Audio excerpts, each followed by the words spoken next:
Hello, good morning and welcome to the AM News here on the AM Show. My name is Pakwesi Shandoff. It's a Friday, the last working day of the week, but brace yourselves for tougher times. That's the warning from Vice President Dr. Mamudu Bawumia to Ghanaians, saying the current economic hardship many are experiencing could get worse before it even gets better. Speaking at the official launch of the Accra Business School's IT programs yesterday, he accused the John Dramani Mahama administration of being partly responsible for Ghana's economic woes and the decision to return to the International Monetary Fund. My colleague Maxwell Agbagba has more in the following report. Fiscal deficits are rising, debt levels are increasing. This is happening globally. Dr. Bawumia's appearance at the event was highly anticipated by many, particularly in the wake of the government's decision to go to the IMF. It was his first public comment on the move to seek the support from the fund. This was his reaction to public criticism of government's U-turn after the then opposition NPP disapproved of the NDC-led government's decision to seek the support of the IMF in 2015. If you ask a carpenter to roof your house, and he roofs this house, and suddenly the roof collapses, without any rainfall or wind, suddenly you have a collapsing of the roof. Will you not blame the carpenter who did the roofing? Will you not blame the carpenter? But if the carpenter roofs your house and the roof collapses because there's a tornado and a storm which has blown away roofs and windows and walls of many houses, will you blame the carpenter? Will you blame the carpenter?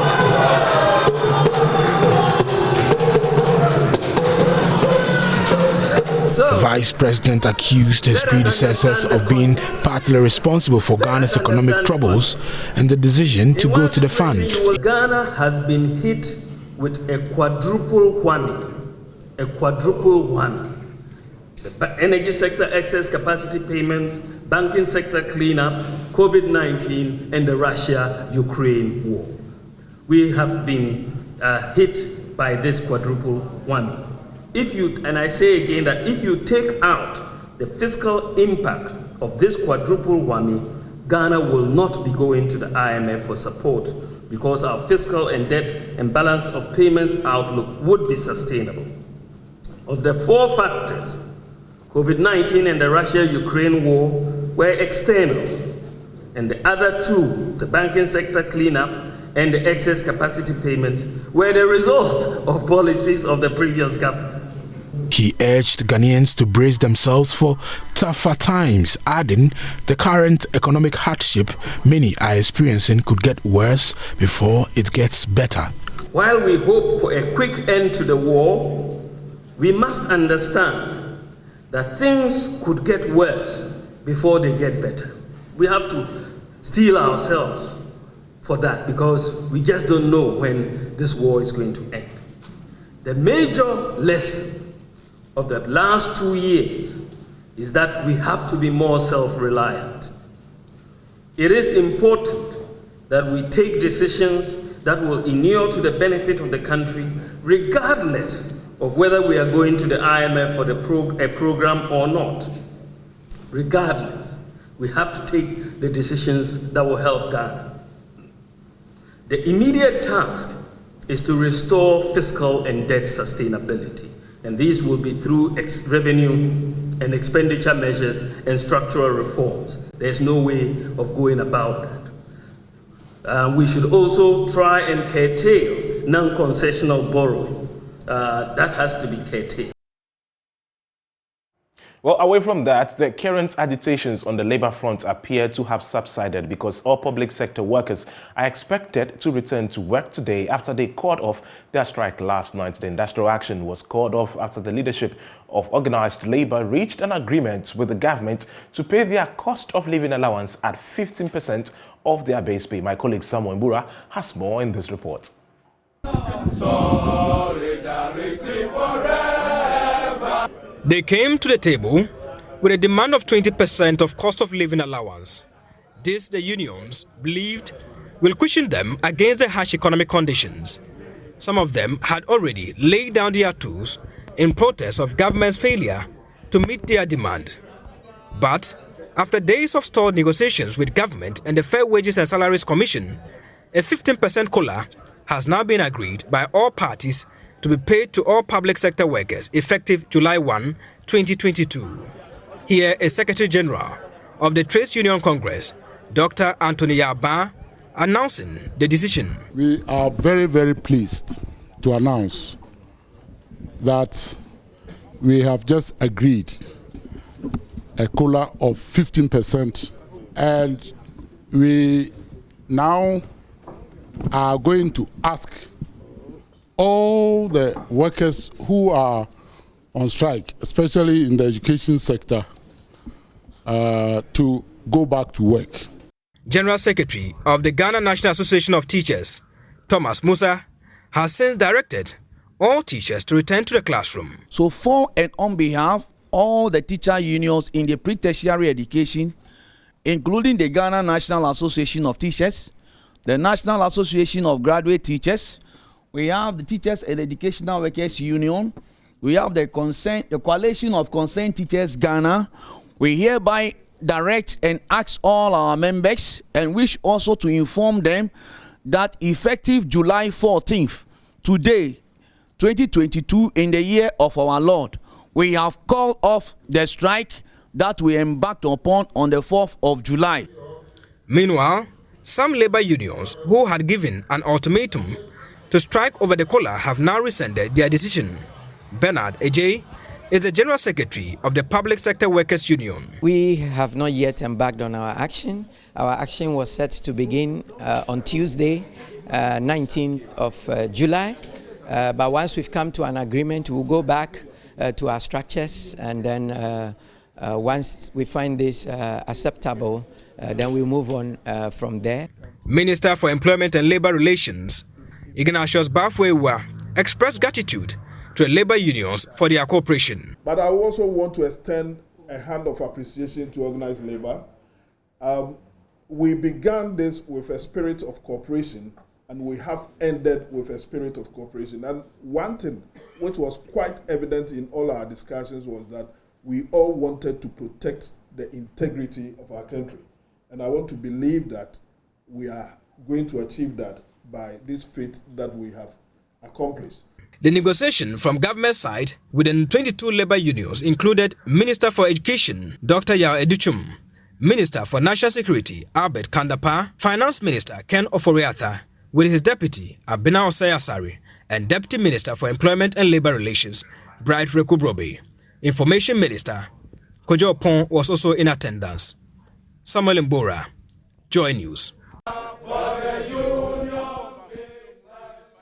In a related development, custom officers of the GRA have also called off their intended industrial action after assurances from the Commissioner of the Customs Division to resolve their issues. The officers served notice of laying down their tools over delayed promotions. There's more in the following report. This rank, I should have had it in 2012, so that in 2016, I'll have another one. Then, 2020, I'll be Assistant Commissioner. Now I'm 2 ranks away from Assistant Commissioner. So I have been delayed 2 ranks, 8 years to 10 years. Francis Kwesi Wolf works as a customs officer at the Kutuka International Airport. He heads the exports division. After more than 30 years in the force, he is not happy about the delayed promotions. So if you have this rank for 8 years, people will call him and say, back at Doma Hinkro, they say, why? You are not moving. Are you getting me? What is it? I said, well, I haven't been called. Officers of the Customs Division qualify for promotion after 4 years. Many have been denied this opportunity for many years. Every 4 years, at every rank, you are supposed to be called for promotion, interview, or examination. It's very demoralizing. It's very, very demoralizing. Just like many others, Francis is fed up. We don't frustrate. Sometimes I sleep here overnight. I'm not supposed to sleep here as an in charge. But to make sure that perishable goods get into the plane and fly away to prevent losses, I sleep over.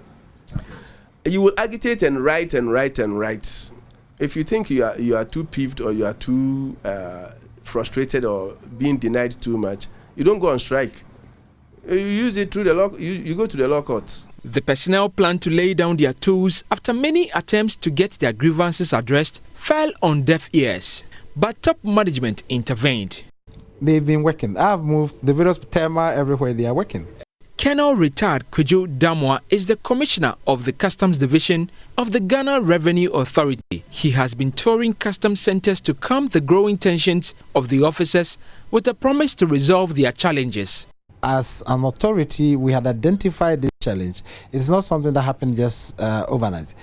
We've had the unfortunate situation where over the past 10 years, at various times, people who thought they needed to be promoted had not been promoted. Management, conscious of that, have taken deliberate effort to try to resolve these matters. So we've grouped them according to their year groups, and we are addressing. One of them was the one we quite recently had, and to make sure that they will get the promotion. So this year, our intention is to do 3 promotions. We've done the first one. The next one may come next month, and then another one may come October.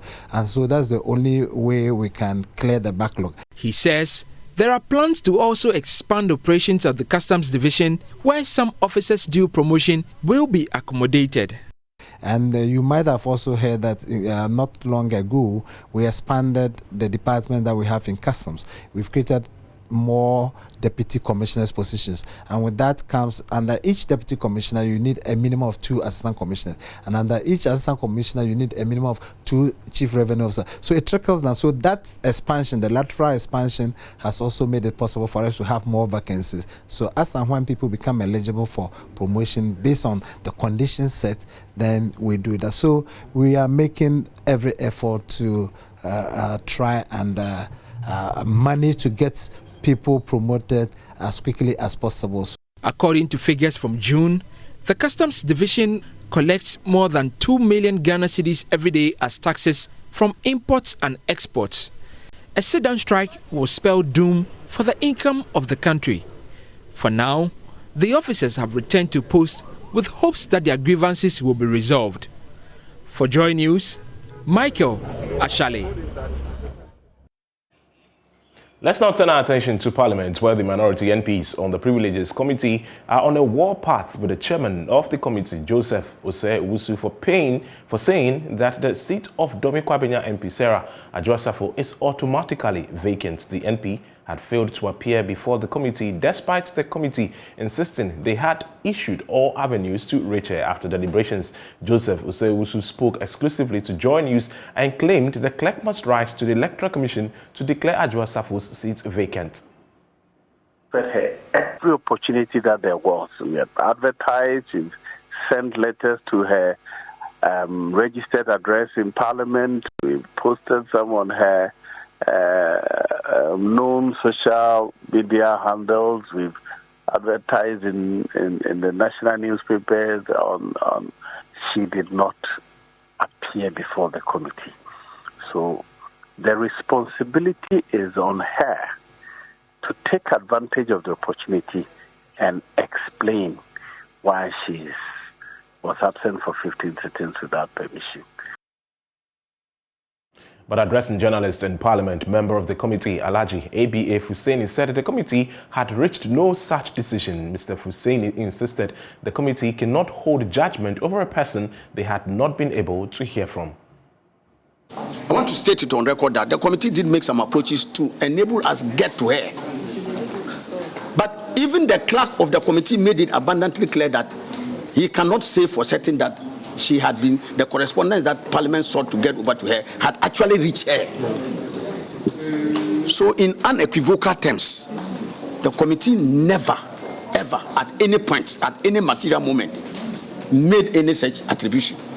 And so it is important for us to disabuse our minds that any such report exists for even to be. And let me quote Standing Order 161. Standing Order 161, which governs the regulations of committees in this House, indicates that any recommendation of the committee will have to be put before the plenary. Any recommendation by a committee, no committee is an island unto itself, or is a law unto itself, or has authority unto itself to constitute. When it is constituted, it takes decisions and then it implements. The committee cannot implement decisions. It refers it to the plenary for a decision to be made, and then through Mr. Speaker, the requisite action would then follow. So, outside of Accra, the chairman of the Parent Teachers Association of the Nalirugu Senior High School in the Northeast region, Dudes Thompson, has called for the immediate shutdown of the school. According to him, senior high schools in the region are witnessing acute food shortages, a situation he feared could cause the students to riot. He said authorities must allow the students to go home to protect the school's properties. For the 4 years, I believe that if the children did not have food even this morning, they would have rioted. I know my students. That is a very deprived community. Our students are made up of people who are coming from this region. Majority of the students are coming from this region. Our parents or their parents are not able to provide them with any provision. I mean, like food. They themselves are even struggling at home to eat. So if the students do not get one meal, if the school were to run short and not able to provide them with either a breakfast or a lunch or a supper, it's just that there's no food to give to them. Trust me, they will riot. So as for the strike, we don't know when it will end, and we know it can end today or tomorrow. But even if the strike was to end today, if the teachers were to call off the strike today, and the food shortage persists, my brother, we cannot handle the students. If there was, because the headmaster said his stock was depleted, he used the word depleted. Yeah. But trust me, Mr. Eliaso, if the students were to miss one meal, like the school cannot provide them with one meal, I am afraid for the headmaster and his staff, and the kitchen staff, because the children will riot. So because of that, if there is no food to feed the students, if the government has not given them enough food stuff or enough money to buy food stuff, and they cannot get anywhere to buy on credit, the best will be for the authorities to close down the school. When they get food, then they call them back. Still in education, the Ministry of Education has expressed dissatisfaction with a study which showed that only 30% of female teachers participated in a pilot study on digitalization. The study conducted by Instill Education indicated that many female teachers were just not interested in the project. My colleague Mausi Numon was at the launch of the report and files this. Week pilot exercise, which targeted at least 5,000 teachers across the country, revealed low participation by female teachers. Speaking at the launch of the report, the Deputy Minister for Education in charge of TVET, Gifty Chum Ampofo, said women should be interested in ICT programs. To be able to move forward in the face of all forms of crisis, we need to upgrade the teachers to be digitally upgraded to ensure that once there is a teacher, once there is connectivity, once there are the students with a device, teaching and learning could take place. Whether there is war, whether there is flood, whatever. The only aspect of this research or this pilot program that I need to talk about, and I'm not too much enthused, is percentage of the teachers in areas of gender. We had 70% of these teachers who participated in this program being males, and only 30 being women. Now what we're asking is, in areas of willing to serve, to learn, women usually have higher levels than men. But then the question, why are we having only 30% of women participating? Female teachers have their own problems, she said. The areas we need to look at and readjust is, after the women have closed from school, on the average, they have children to take care of. They have husbands to take care of. They have aged parents who are some are ill, some are weak to take care of. Per our culture and our tradition, no one says that women should do that. But we know it is our responsibility. If the men want to do it, they'll give money to women to support. So all these become some form of impediment to women participating in side issues like what we're talking about, the digitalization, the Instill platform. The Deputy Minister has therefore urged researchers and organizers of such exercises to make entry requirements flexible. Again, we also want to plead with the owners of these platforms and those programs to make the program more gender sensitive. such that the steps you need to go through to complete the program shouldn't be too cumbersome, so that few quality time the women could spend on the platform, they could achieve what they're supposed to achieve, instead of going through too many steps, whereas they have too many things to do after school. As Africans, that is what we are born to do. Not only Africans, as women, because God created women to be more resilient, to be able to be multitask. So that is what we do as African women. But this notwithstanding, the system should be gender-friendly, not compromising on quality, but to make sure that the women could access. Meanwhile, the Chief Executive Officer of Instilled Education Conductors of the study, Alim Ladha, has assured his outfit will collaborate with the Education Ministry and other agencies to provide the necessary solutions to bridge the gap. Mausi Numos report for Joy News. A 26-year-old mother of 2 children in Cape Coast has been given a major support by a Cape Coast High Court judge to return to school. 26-year-old lady, born to an Ivorian father and a Guinean mother, dropped out of school after giving birth to 2 children. The father of the 2 children subsequently abandoned Lady and the 2 kids, and she was left at the mercy of people on the streets of Cape Coast. Justice Kwesi Boakye, who was touched by the desire of the 26-year-old to return to school and complete her senior high school education, opted to support her and ensure that her dreams are fulfilled. There is more in the following report. Meant to my uncle's school, my way a beginning, nam as some young friend. In no way, no so, many giant not discussing on customer famine. So my face born bred about fun quite top. Second born no more. 26-year-old lady shedding tears before the High Court judge, Justice Kwesi Boakye, after she was handed some support to enable her return to school. She promised not to let the High Court judge and other benefactors down. Over 3 years or 4 years, only 4 years in the beginning by the Obasha. Manx has made loan in the husband's ton and I still moved there. Ninya. Na muhuna anti amazima hokotini ma akosku ba menwie obotuma abuamne ma akona metum menya sani dwuma bi ntima kache na onye convocation has no so obotuma abu timdan amdina ha anti abas wadam pension kai so in fashion that she be metum zapop was dem kita sani dwuma. The 26-year-old, born to a Ghanaian mother and an Ivorian father, both of whom are deceased, could barely take care of the 2 children and returned to Ghana in search of her mother's family.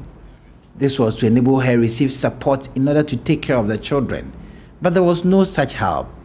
Feeding the children and giving them a future became a difficulty, and she hoped for a second shot at life where she could be supported to complete her senior high school education.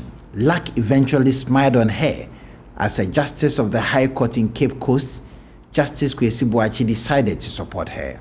It came to light that Gilda had been able to organize something for her to go back, but it was not all that she needed. So I've decided to help and then continue to monitor her progress, and then where possible we'll continue again to assist her to complete her education. This is the first time in Cape Coast at my former station where the records are there. I had more than about 500 widows. And then there were some others too I used to assist. Even as I'm here, I still keep in touch with them as far as their maintenance in terms of... There's one girl I put into trade, just like this one. She is also learning trade. I did everything for her, to the extent of even renting her accommodation. And then as at now, when the tenancy expires, I send her money to renew it. So whilst in Cape Coast, I'm still doing it in Wa. Lily's desire to go back to school after giving birth to 2 attracted her to Gilda Yamiba, who works with the Department of Social Welfare in Cape Coast. Gilda, also known as Auntie Nyaneba, is excited that Lily's wishes of going back to school is being supported, and she would push to ensure the 26-year-old fares well. Through her assemblyman, Kolata, Honorable Kolata, Yes, that she needs help. She wants to go back to school. She's realized her mistakes. She shouldn't have left school and all that. So based on that, and then her readiness to go back to school, that drew me to her. Reporting for Joy News, Richard Kwejenyako, Cape Coast. Very inspiring story there, but that will be all for the news on the AM News this morning. My name is Pakwesi Shandov. Do have a pleasant weekend and do stay out of trouble as well. I leave you in the company of Benjamin Akakpo and Benis Abubedu Lanza.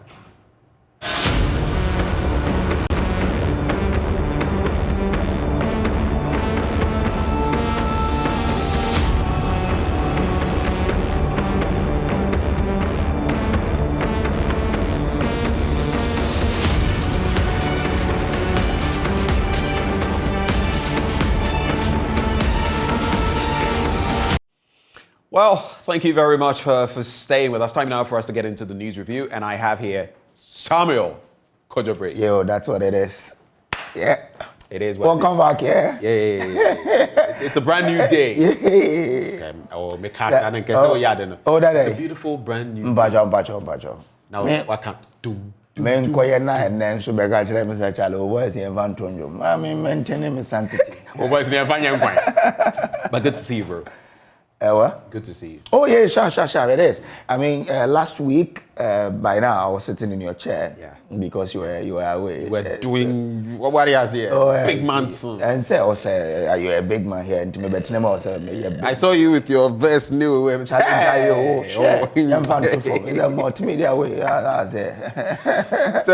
it's interesting, but this morning we're going to be getting into some crucial matters. Of course, I'm going to be talking about some of what the Veep has been talking about. I have three issues though, and I don't know whether to call it counsel, advice to the Veep's team or the Veep himself and all of that, but three core issues. I want to run them by you.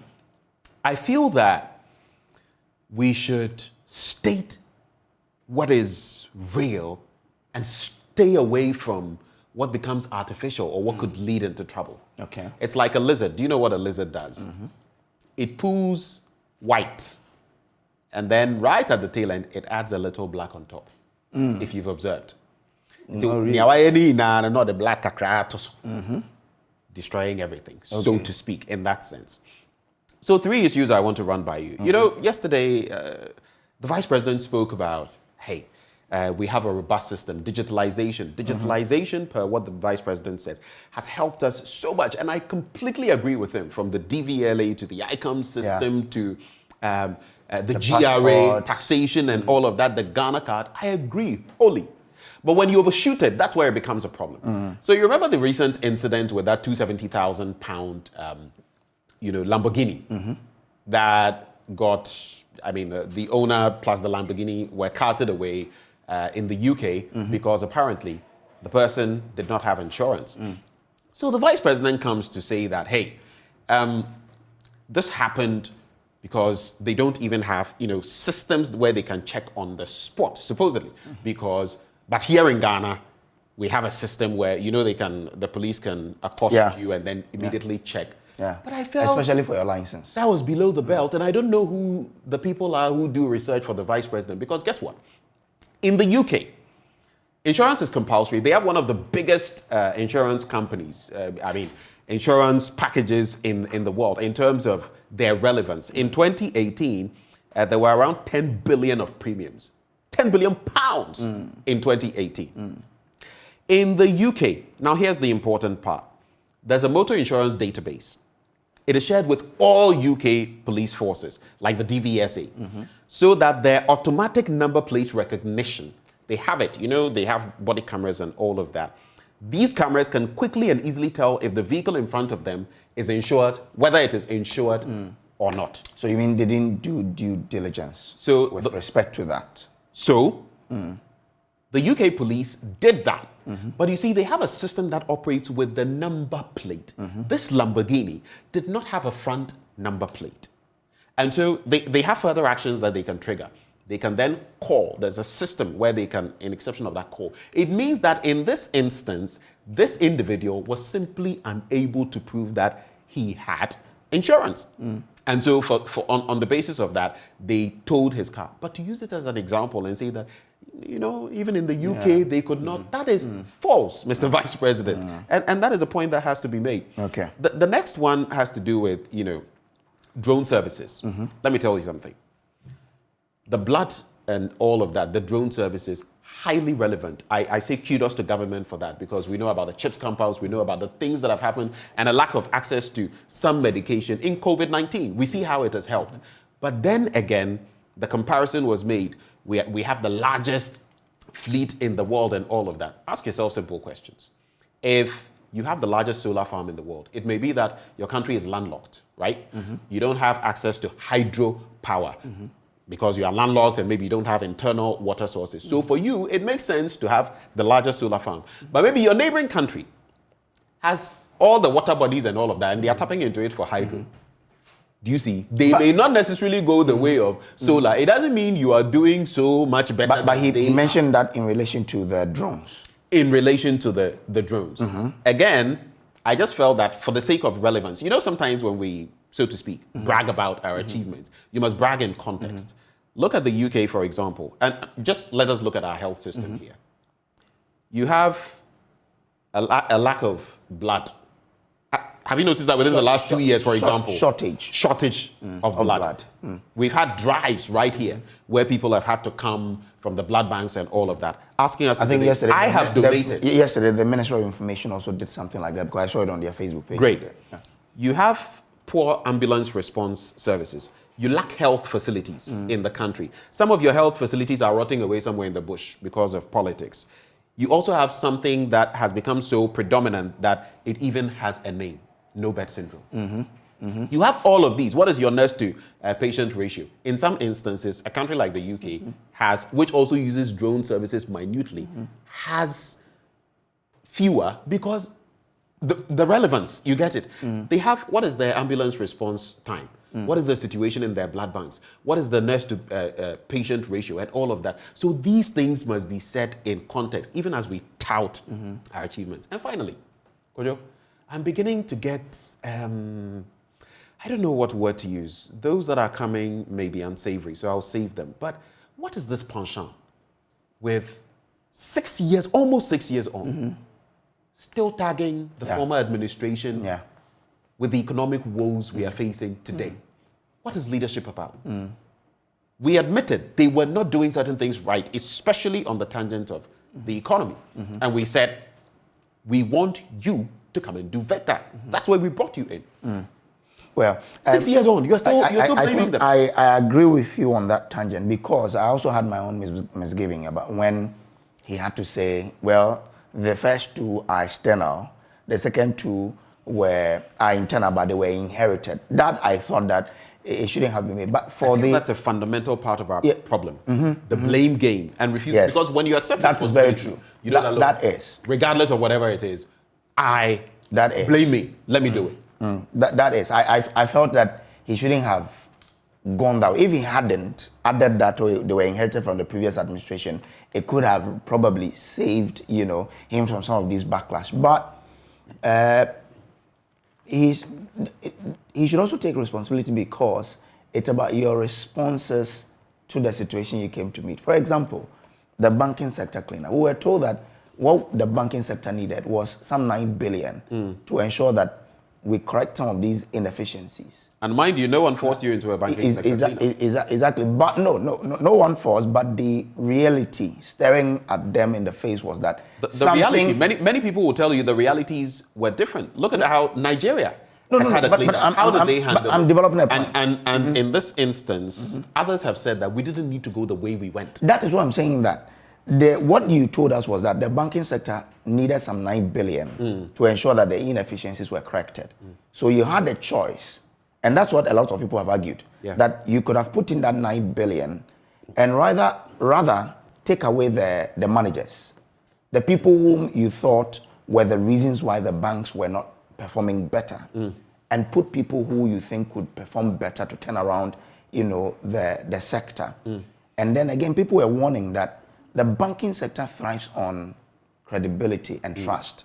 So when you go out there, because I remember before this, it's boom and bust. Some people were warning that if we go out there and say that we need to collapse certain banks because of that, it will get people from holding on to their money and not taking it to the banks because they won't trust them.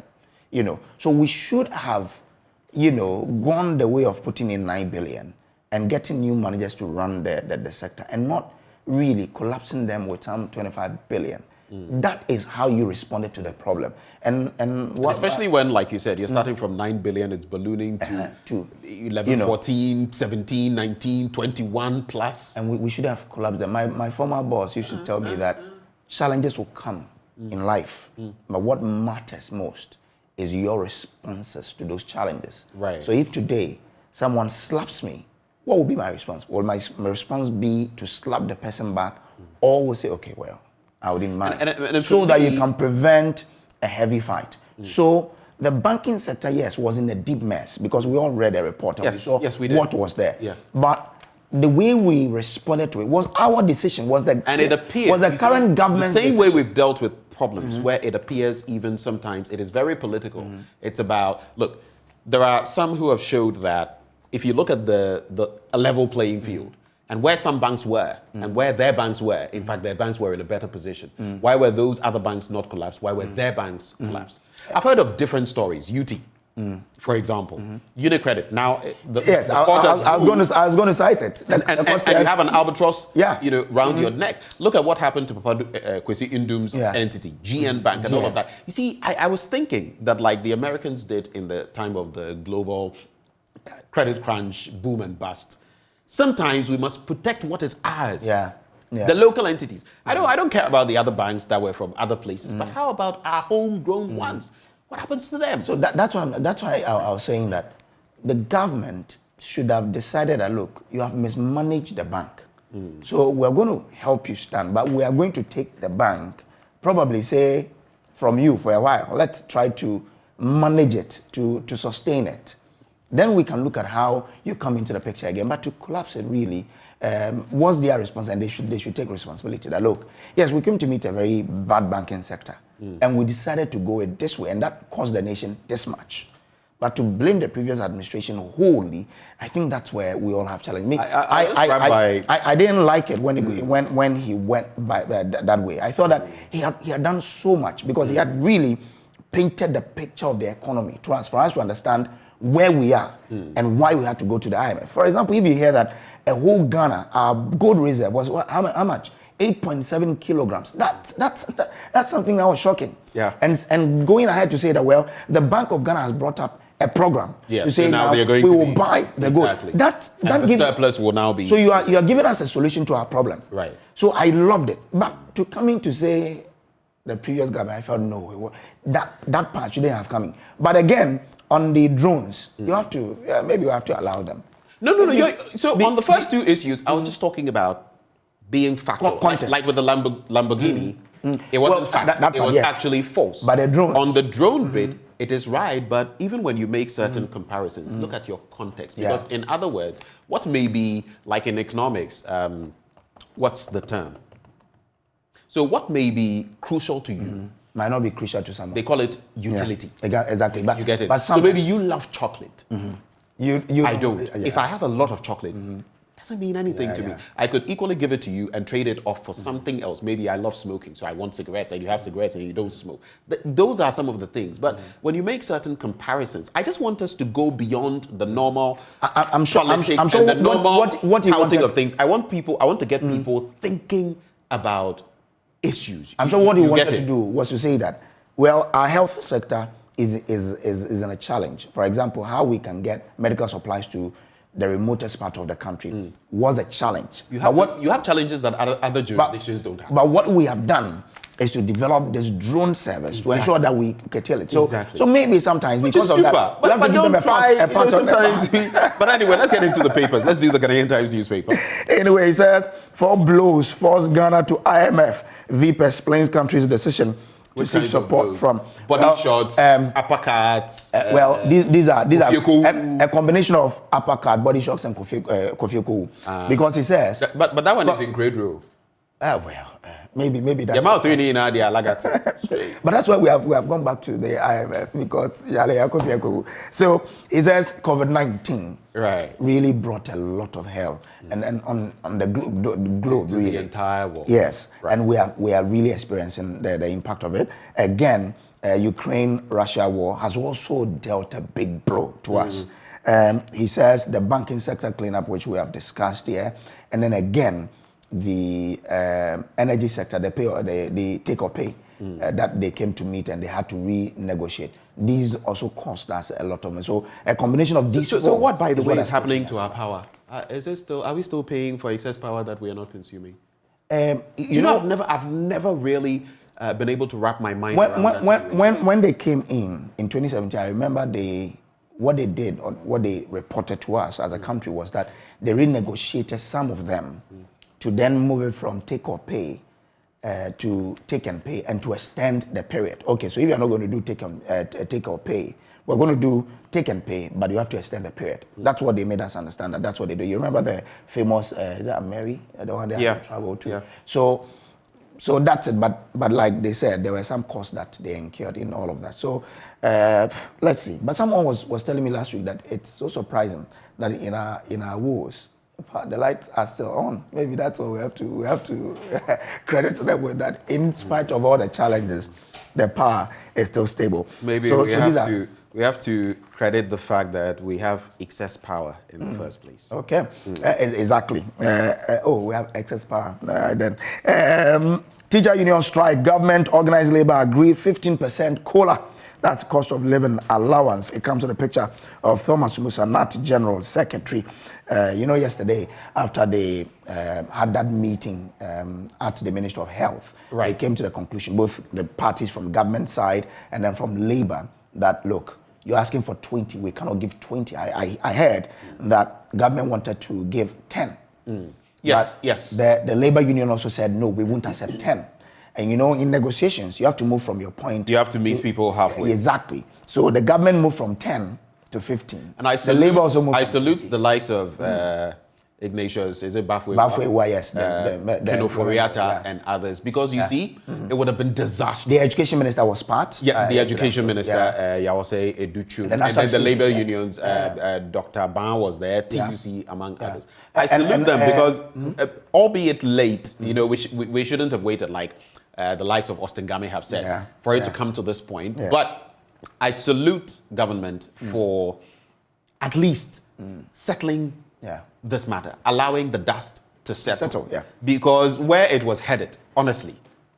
Because we're going to grind to a halt. Because look, if the public sector workers decide to say we have also gone on strike, then what are we doing? Who's going to be working? So let's look at some other stories. And that's a major issue we're going to be looking at today in the course of the show. Okay. So thanks to the labor unions and thanks to government for agreeing to come back to work. Now, PRT contractors to move to site in 2 weeks. That's according to Deputy Land Minister. And it comes with a picture of Benito Usubiu with some other staff there. President V. Mahama, others mourn in Debugri as he begins journey home. So those are the stories on the front page of the Ghanaian Times. Let's do the daily graphic. Police deploy 3,000 personnel for NPP conference at 20 polling centers to speed up process. Then there's organized labor secures 15% COLA. Acquire professional certificate or forfeit appointment. Teaching council says so. Stabilizing the city. Building a resilient economy. Bank of Ghana granted first gold purchasing right. So those are some of the stories in there. There's also, let's promote ideals of Scout Guide movement. President Akufo-Addo reminds me of some of what Nkrumah started. And I guess, again, we all know what happened. Planting for food and jobs, when you go to the middle spread, rakes in 50 billion Ghana cedis and will optimize benefits from green transition. Lands Minister Samuel Abu has been talking about lithium and all of that. This country sometimes, and as I share with you my blunt thoughts today, in fact, I've titled it, Back in the IMF's Emergency Room. The politics, the hard truth, and the real expectations of the people. It beats me that we've been to the IMF 18 times as a country on the back of having gold. then black gold, which is oil, diamond, bauxite, manganese, timber, arable land. Yeah. Yesterday, the vice president. Now, lithium. The vice president said. Salt. Yeah. The vice president said that anytime we've gone there, it has not corrected the fundamental thing, the structure. Oh, are the fundamentals still weak? Well, so maybe that's what we need to work towards, to correct it. But you are so rich, but poor. That's the irony, and that's the case of Ghana. Now, the finder now, I offer the most comprehensive solutions. Yes, who? As a B. Tomorrow it will be serious. And I endorse my experience and hard work. I've heard certain things about certain people wanting him to, step aside so a certain. So long running. So Mr. Team can have it. But a check like. So okay, I want to be a prophet to say that at the end of the day, a Stephen will win the chairmanship of the MPP. A Stephen, eh? Yes, a Stephen. So it's either Stephen Ayesu in team or Stephen Asamoah. Anyway. Make this matter. All right. IMF bailout. Economy will emerge stronger with enhanced fiscal discipline. That's according to Dr. Baumia. But whether we can sustain that, time will only tell. Experience gain makes me best for national organizer. Nana B says so. That's from the front page of the Finder newspaper. I am seeing gradually more and more realities of the credit situation, the crunch we're feeling as a country. The Daily Graphic started by increasing its prices. Now you would see 4 CDs. Yeah. They started announcing that. Yeah. Guess what? The Daily Guide newspaper increases cover price. The story is on page 3. And it is also, adding up. It's a story, look, it can't be found. Okay. It's here. It's here. So it says from Monday, July 18, it will sell at 4 Ghana cedis as well. Ex-Capital Bank boss punches to SCN. You can check out details on page 6 of the paper. There's 54 billion Ghana cedi debt pushed Ghana to IMF, says Baumia. Again, like I said, when I share with you my blunt thoughts after sports, I'll be telling you about how this has been bobobaing. You know bobobaing? Boboba. Since 2019. Yeah. And why we really can't use some of these things as an excuse. But in the middle spread, let's do some entertainment. Hajia for real, an influencer, not a musician. Kwesi P is rubbing it off. And Amber Heard, Aquaman. Amber Heard's motions against Johnny Depp. She was slapped with $10 million to pay. And she tried, doing to set away aside with that $10 million. Another judge sat on the case and said, you say waiting. For where? For where? For all that you've done. So that's it with the Daily Guide news. She should just quit it. Allow Johnny Depp. She's not. Her she doesn't have reputation and her career are in the balance. They hang in the balance. She brought it all upon herself. When you wanted to take on an innocent man, and the man thought of no, I have to redeem myself. They both for my children had their issues. Yes. But I feel it's got to the point where, and I totally agree, especially in our part of the world, so a lot of men are doing things to women that shouldn't be done. Yeah. But on the other hand, when you victimize a man simply because you have the perception that, I'm a female, he's a male, there'll be sympathy towards me, and likely that it is highly unfair. And when it's proven, like in this instance, you will also, bear the pain. And throughout the process, the recent case, it was established that he was rather trying to, get the guy to react. Yeah. But the guy didn't.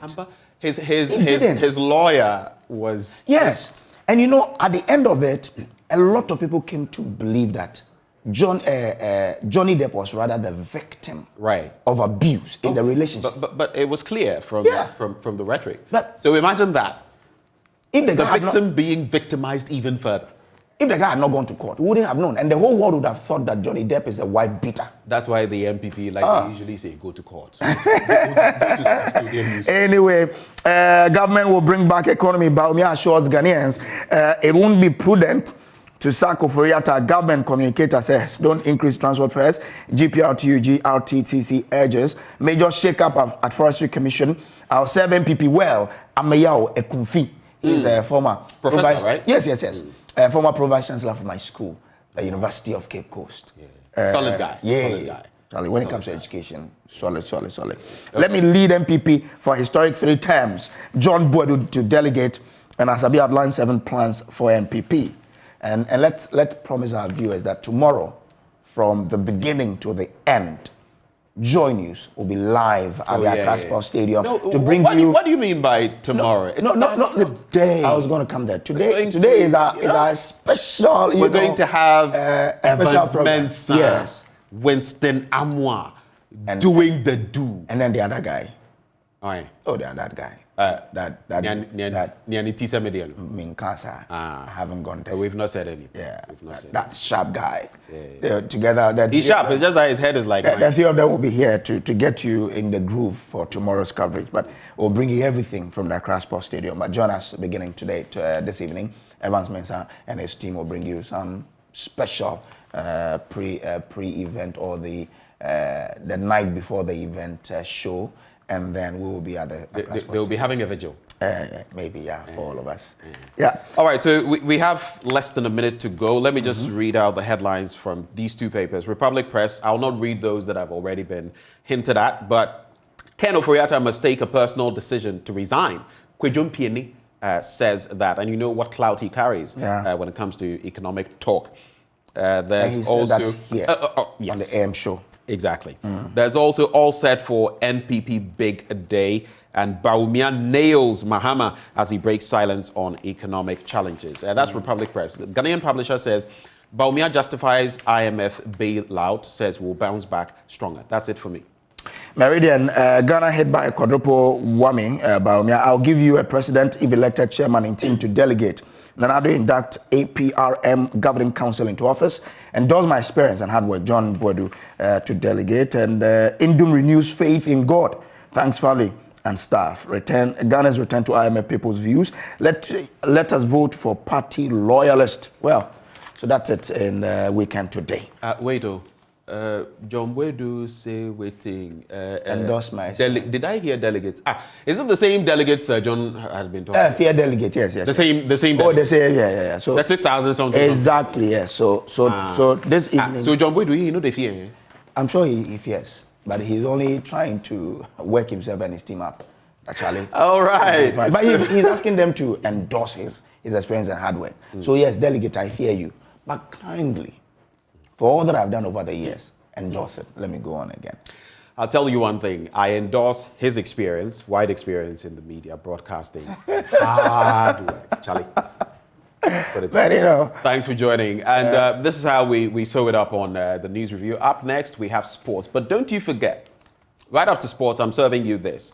Blunt thoughts, and I've titled it, Back in the IMF's Emergency Room. The politics, the hard truth, and the real expectations of the people. You don't want to miss that. Stay tuned for sports up next.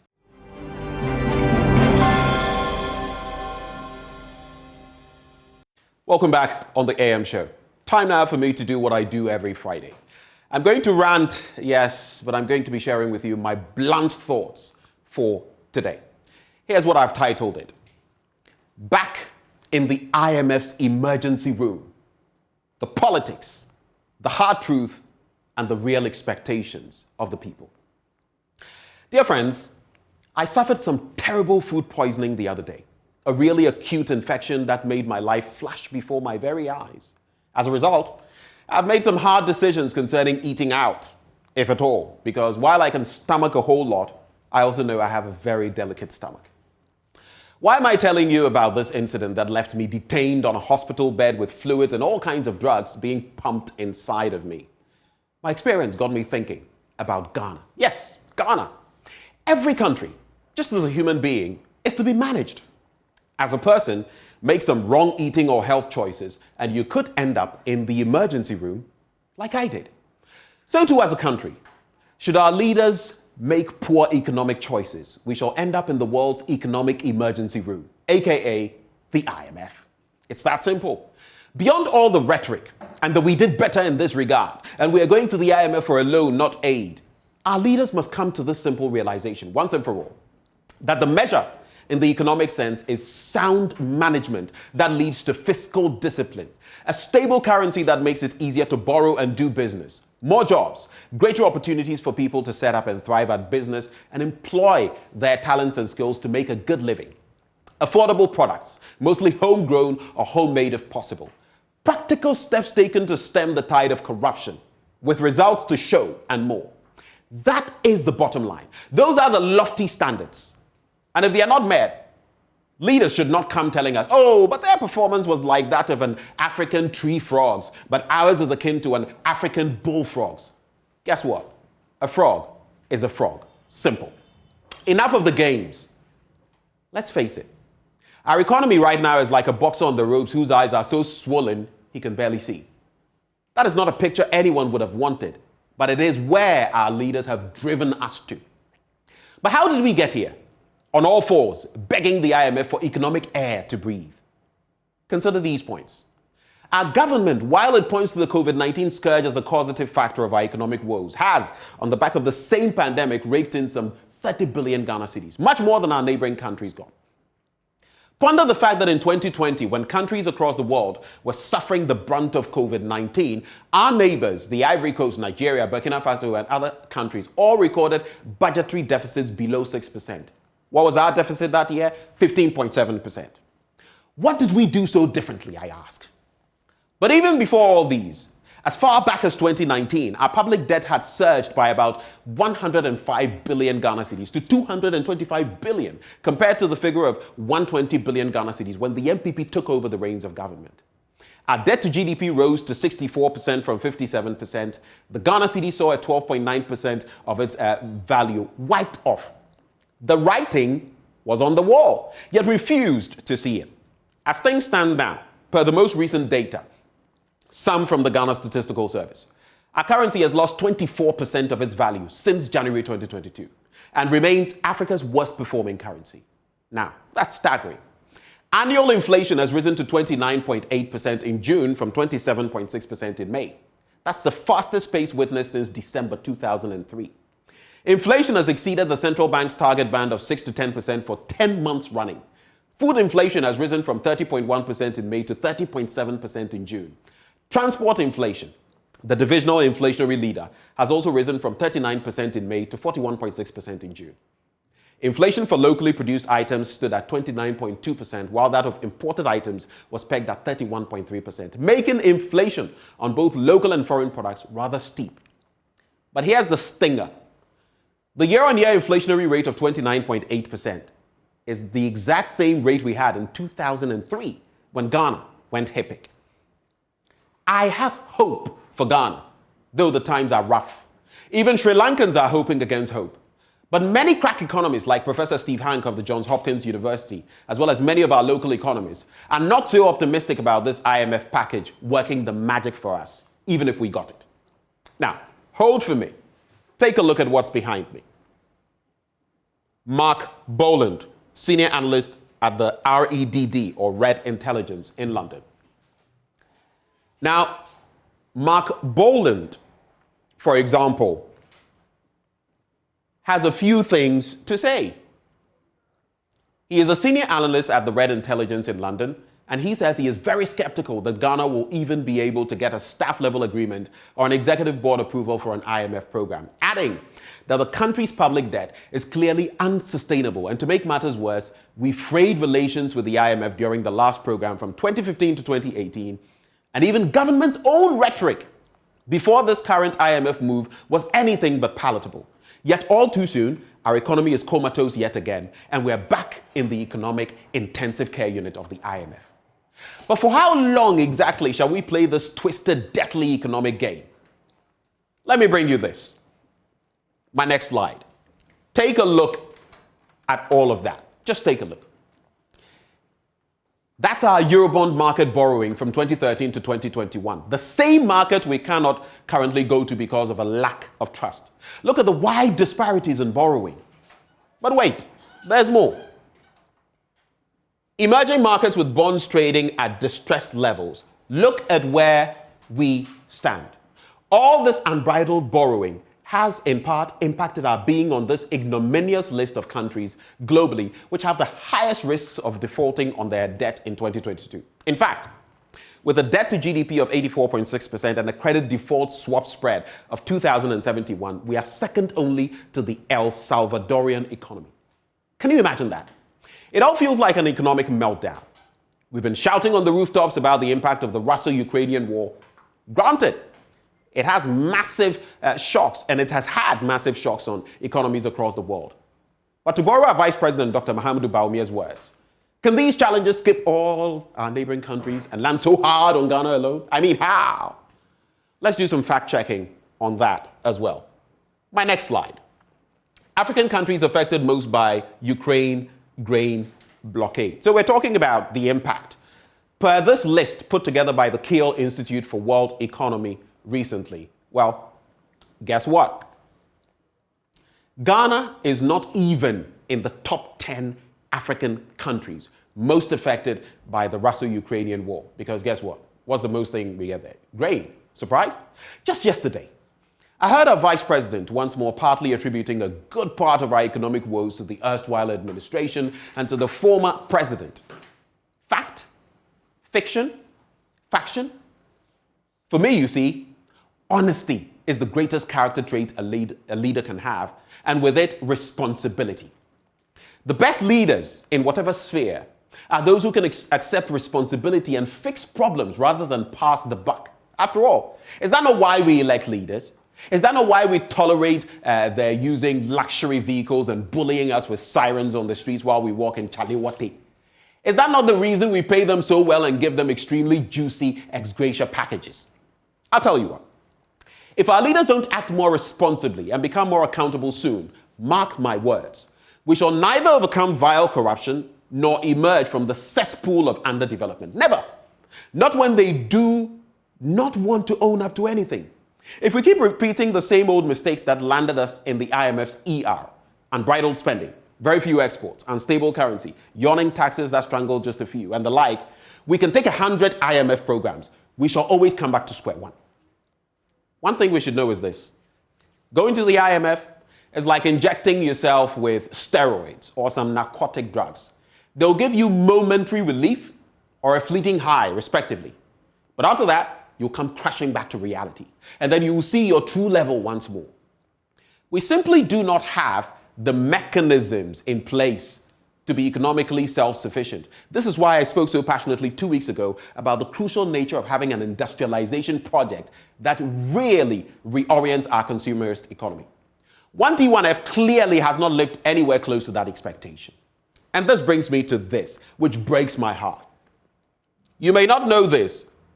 This is California in the United States. California, one state. This is Africa. But guess what? Gross domestic product. This is the GDP of California. This is the GDP of the entirety of our continent.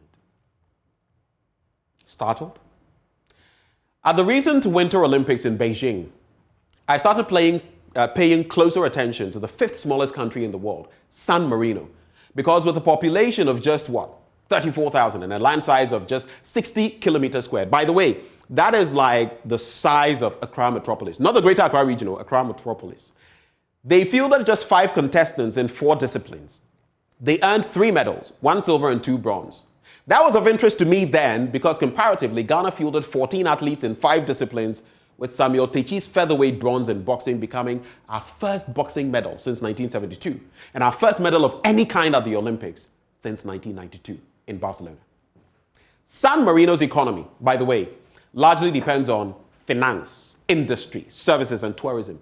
No gold, no diamond, no bauxite, no manganese, no oil, no lithium, no stuff like that. And yet, guess what? Even in the tourism I just spoke of, San Marino, that tiny country, gets more tourists than we do. Can you imagine that? About 4 million every year. 4 million. Ghana, with all our rich cultural heritage and year of return, touristic sites, we attract approximately 1 million. As I did my research for today's blunt thoughts, it struck me to check on what San Marino had been up to economically, and Ghana for it will blow your mind. If they fared better than we did in the Olympics, it's an absolute whitewashing when it comes to comparing economies. Allow me to explain with these slides. Just hold for me. This is how small San Marino is. This is Ghana. Let's do a comparative analysis of San Marino and Ghana, looking at their GDP. When you look at it from these terms, it doesn't mean much, but hold on. Their GDP as it stands now is 1.54 billion. They've seen better times. Our GDP $77.59 billion. But look, when it comes to GDP per capita, which is what really trickles down, the micro level, and what each individual is producing and getting at the end of the year, $45,500 American dollars for a citizen in San Marino, $2,400 for a citizen in Ghana. Let's see how it plays out. So their population, 34,000, land size 60 kilometers squared. Like I said, that's the size of like Accra metropolis, Accra, Pe. Labor force, 22,600. GDP per labor force, 68,142. Let's put that side by side with Ghana. Population, 30.8 million, according to the latest census. Land size, 227,540 kilometers squared. Labor force, not the whole population, labor force, 11.5 million. GDP per labor force, 6,747. How? Let's do the comparative analysis between the two countries, holding all other variables constant. San Marino, if they had our labor force of 11.5 million, per our calculations, would be raking in $783.6 billion as GDP. Does that get you? It bites, doesn't it? But if you do the reverse, if 22.6K or 1,000 of our workers were to do same in San Marino, this would be the result, 152.5 million. In other words, it's a disparity of 1:10. Let me explain further. Holding all other variables constant, doing the comparative analysis between the 5th smallest country in the world, San Marino, and Ghana, 11.5 million Samarinese, and that is what they are called, would produce goods and services worth 783.6 billion in Ghana, which is 10 times more than what 11.5 million Ghanaians are currently producing. Similarly, 22.6 thousand Ghanaians would only produce $152.5 million worth of goods and services in San Marino, which is 10 times less than what 22.6 thousand Samarinese are currently producing.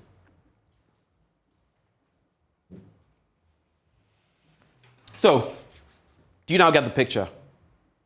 We are here because we are unproductive, consumer-oriented, not industrializing, and continuing to elect non-performing political leaders. As one author writes, if you do what you've always done, you'll get what you've always got. The time to wake up from our long and deep slumber as Ghanaians is now. Later will be far too late. For me, I share all these thoughts with you because I am genuinely passionate about the brand Ghana and dream of our motherland achieving her full potential. These, Ghana 4, are my thoughts for you on another Friday morning, served hot, raw, unedited, undiluted. God bless Ghana.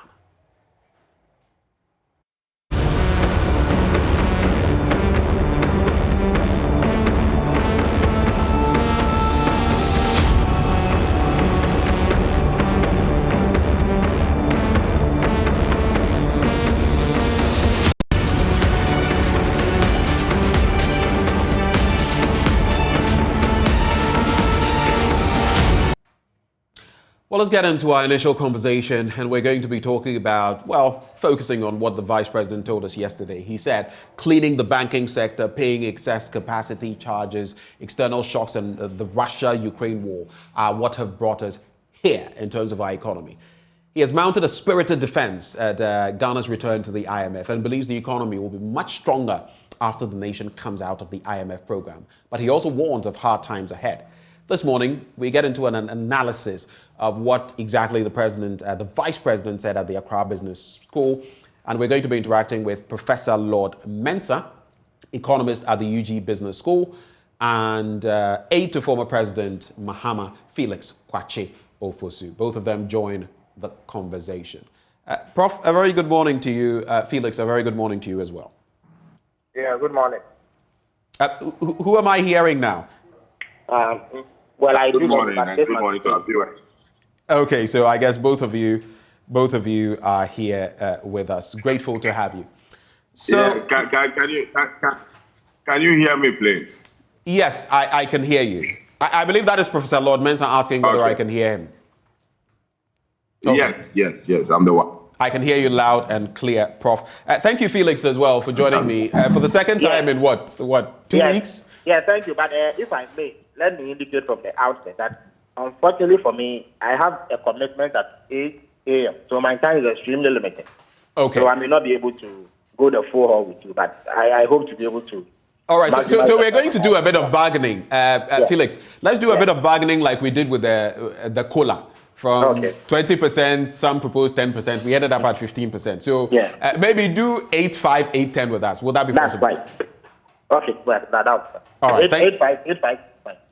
All right. Thank you very much. I'm noting that down now so we can stick to that. So, Prof, if at some point you see me giving Felix a bit more time for now, it would be because of what he said, so that later I can also focus on you. But I'll be sharing the time between the two of you. Is that okay with you, Prof? Professor Mensah? Yeah, that's fine. Hello, can you hear me, please? Yes. That's okay. Okay, all right. Thank you so much, Prof, for your graciousness. So I'll start with you, Felix. What is your reaction to the delivery yesterday by the Vice President? He spoke about a number of things, and as the Ghanaian Times newspaper captures it, 4 blows forced Ghana to the IMF. And I've mentioned those 4 blows, from the banking sector cleanup, COVID-19, the Russia-Ukrainian war, and others. What is your reaction to what the Vice President shared?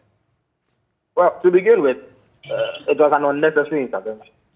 Unnecessary intervention? Why? Really unnecessary. You see, it does not enrich the discourse around our problems any more than the situation was before it was delivered. People have been calling on the Vice President to come and speak and react to the IMF situation because of things he had said in the past. You don't just come and speak because you have been asked to come and speak. When you speak, it must exude substance. It must add significantly to the debate. It must elevate the discourse and be able to provide further details that do not already exist. The Vice President did not say anything new. Did not introduce any new enlightenment to the discourse around our economic woes. He was not able to provide any justification that made any more sense than what already has been said. Indeed, this was a repetition of what he went to do in Kaswa a couple of months ago, except that it was changed with very, very ridiculous and bizarre claims. That cannot stand except which one? This particular delivery was tinged with... The point is that at the time when... No, I want to get that point. You say it was tinged with ridiculous what? Very ridiculous claims, That is this latest delivery. This claim that he will pick the Ghana card over 1,000 interchange. Right. I remember that. It's a mockery of the whole concept of technology uptake in the rendering of public services. Of course, there's a place for injecting technology and ICT services into public service delivery. Okay. But to create the impression that that is a be-all and end-all of our national life, and that after that nothing else matters, and that you don't need roads, it's most ridiculous. I don't think that's what he was suggesting. I think he was looking at, for him, a scale of preference. And maybe I knew that probably the NDC and maybe the former president might take that as a jab because of the interchange, and infrastructure debate. The reason why I say it is ridiculous is that there's no basis of comparison of the two. A lot of things come together to ensure our development as a country. So there's a role for technology and its uptake in the rendering of public services. But to tell me that apart from that, nothing else matters, and that you will pick the Ghana card over interchange, it's a most ridiculous idea. Why? The Vice President, when he finished his program and he sat in his fleet of Mercedes Benz, did he drive on Ghana card to his destination or his home? Did he not drive on road? So if investments are not made in road infrastructure, how was he going to be able to move from wherever he came from to the place he held the event and go back? Okay. Or how do Ghanaians who are waking up this morning move from their various homes to the places of work that they go to in order to contribute to economic development? So that kind of comparison makes mockery, of the very serious national discourse that we should be having. At a time when he has supervised horrendous dismantlement of the Ghanaian economy that has taken us to the IMF. And then, in addition to that, he proceeded to make what I described as a pitiful torrent of excuses for why we are in the mess that we are in. None of the 4 explanations that he offered catch eyes with people who know. Are you telling me that COVID-19 did not happen and we did not struggle? Are you telling me we did not have to go through hurdles? Are you telling me the Russo-Ukrainian war has not affected us? Are you telling me that the banking sector cleanup has not hobbled us? I mean, what are you trying to say? So I'm going to explain to you. I'm saying that none of the 4 reasons he gave can explain the sort of mess we are in. Because Ghana is not the only country in the world. When you come to West Africa, and I like to use West Africa because that is where we can compare ourselves to our neighbors. Look at our inflation rate now. It is 30%. Almost all our neighbors have single-digit inflation. All of them live in a world where there's a Russian-Ukrainian conflict. So how come that Ghana has such astronomical inflation rate and the rest of our neighbors have single-digit inflation? Look at our debt position. Our debt-to-GDP ratio after the IMF assessment has ballooned over 90%. But none of our neighbors in West Africa has that kind of debt-to-GDP ratio. Look at the depreciation in our currency. Which of our neighbors has that level of depreciation? So what has simply happened is that this is a government that has mismanaged the economy by seeking to make excuses for its non-performance. So yes, COVID was a factor that affected everybody, every country in this world. But the extent to which we are suffering is symptomatic of a poorly managed economy. And rather than seeking to make that excuse, Bawumia should admit that his government has made mistakes. His government has taken wrong policy choices that have landed it here. Now look at the financial sector cleanup that he speaks about. And I have had opportunity to be in your studio to dispel that notion that he seeks to advance as a basis for the mess that we are in. You see, nobody put a gun to Bawumia's head to approve the use of 25 billion Ghana cedis to resolve a problem that could have been resolved for less than 10 billion Ghana cedis. When the banking sector goes into a crisis, your first option is not to collapse the affected banks. The option that they should have gone for, which had been prepared prior to the coming into power of this government, was to bail out those banks and do certain things that strengthen them so that over time they recover and are able to contribute meaningfully to the development of our financial sector. Let me give you an example. You know, a number of those banks were actually owed money by BDCs, SOEs, and government itself. Contractors had gone to them to borrow money to execute government contracts. Government had not paid the contractors, and so the contractors were not able to service their debt in order to meet their obligations to those banks. So when you find that the banks are in distress, what you do is to honor your obligation. You pay them the money you owe them so that they can have some liquidity and be able to run their operations. Others too simply needed additional injection of capital. And all these things had been planned and discussed and were ready for implementation by the first quarter of 2017. This government comes in and chooses the nuclear option to collapse those banks without regard to the implications. Then when they finish, they realize that 4.6 million customers have been affected and that it was going to have implications for them in the 2020 election. So they just ran helter-skelter, went to borrow what they claim to be 25 billion Ghana cedis to come and pay those people for electoral purposes. And you recall that after those payments, people like Bawumia stood on platform and said that because they had made these payments to the customers, the people who have been affected in that manner should vote for them to win election. So they sought political plotting from this. And after you've done that, and it has plunged us into a mess, you come and say that because of that reason, you should be excused for this sort of mismanagement. Now let us come to the excess capacity payment. Let me put it on record on your station that the claim that this government is making excess capacity payment is a blatant falsehood. It is not true. Look, every single dollar or cedi that they have paid to the companies involved is money they are paying for power that has actually been produced and used by you and I. They create the impression that we didn't need the power and the companies produced it and we have to buy it. It is not true. The companies produce power which ECG bought and distributed to you and I. So government has merely paid them for distributing or supplying power to ECG for use by consumers. Indeed, if you look, we have challenged them to give a breakdown of these payments. When you go into the breakdown, you find that they even pay companies for supplying oil. Now, I want you to ask Baumia, if you have the opportunity, whether or not when oil to the tune of about 300 million Ghana cedis was supplied to the IT, did they drink the oil, or did they use it to bath, or did they use it to wash their clothes? They put it in their equipment and generated electricity, which they sold to us. So if you pay for money that you need to pay because power has been supplied, how do you turn around and say that because of that the economy is the best? When we were in power and we were paying IPPs for power that they supplied us, did we complain? In any event, did they not inherit ESLA, a fund that we have created as far back as 20, which, as I speak to you, has yielded up to 23 billion Ghana cedis. 23 billion Ghana cedis. That is what they have realized from ESLA. That alone was sufficient to take care of the debt in the energy sector, so that this government is not overexposed. But because of propaganda and lies and their disrespect for the people of Ghana, a whole vice president can stand in front of us, peddle such outrageous words, and think that he will get away.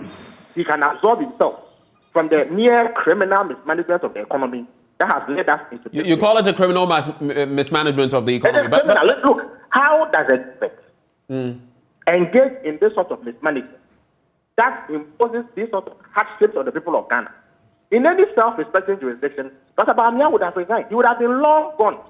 As the head of the in fact, we have Kwame Pianim also joining the fray and saying that, I mean, he had an interview yesterday with Bernice Abubedu Lanza, my colleague on the show, and he said to her that, look, for him, Bawumia should have resigned a long time ago. But that is Ken Oforiatta, the finance minister, rather, should have resigned a long time ago. But the point to be made, looking at the economic management team and all of that, the vice president makes mention of the fact that, look, Ghana has gone to the IMF 17 times. We all know that. And the underlying system and structure of the economy has remained the same. But after each of these 17 IMF programs, Ghana had no national ID card, no motor insurance database, and all others. He talks about the new architecture for domestic revenue mobilization, for example, which should be fully operational by the end of year. Now, we've seen the gains the GRA has made year on year, even, shooting its targets and all of that. He focused a lot. I listened to the entirety of what he said. He focused a lot on digitalization. That digitalization he speaks of, you may disagree with him when he says that, look, he would pick the Ghana card over 1,000 interchanges. But is that digitalization not making gains for us and shoring up our economy in ways that even if your administration came to power, you would benefit from? You see, that is a comical aspect of Bamia's presentation. The comical aspect of his presentation. When we went to the IMF previously, there was no Ghana card. So what? Has the emergence of the Ghana card prevented us from going to the IMF? All the claims he makes about digitalization.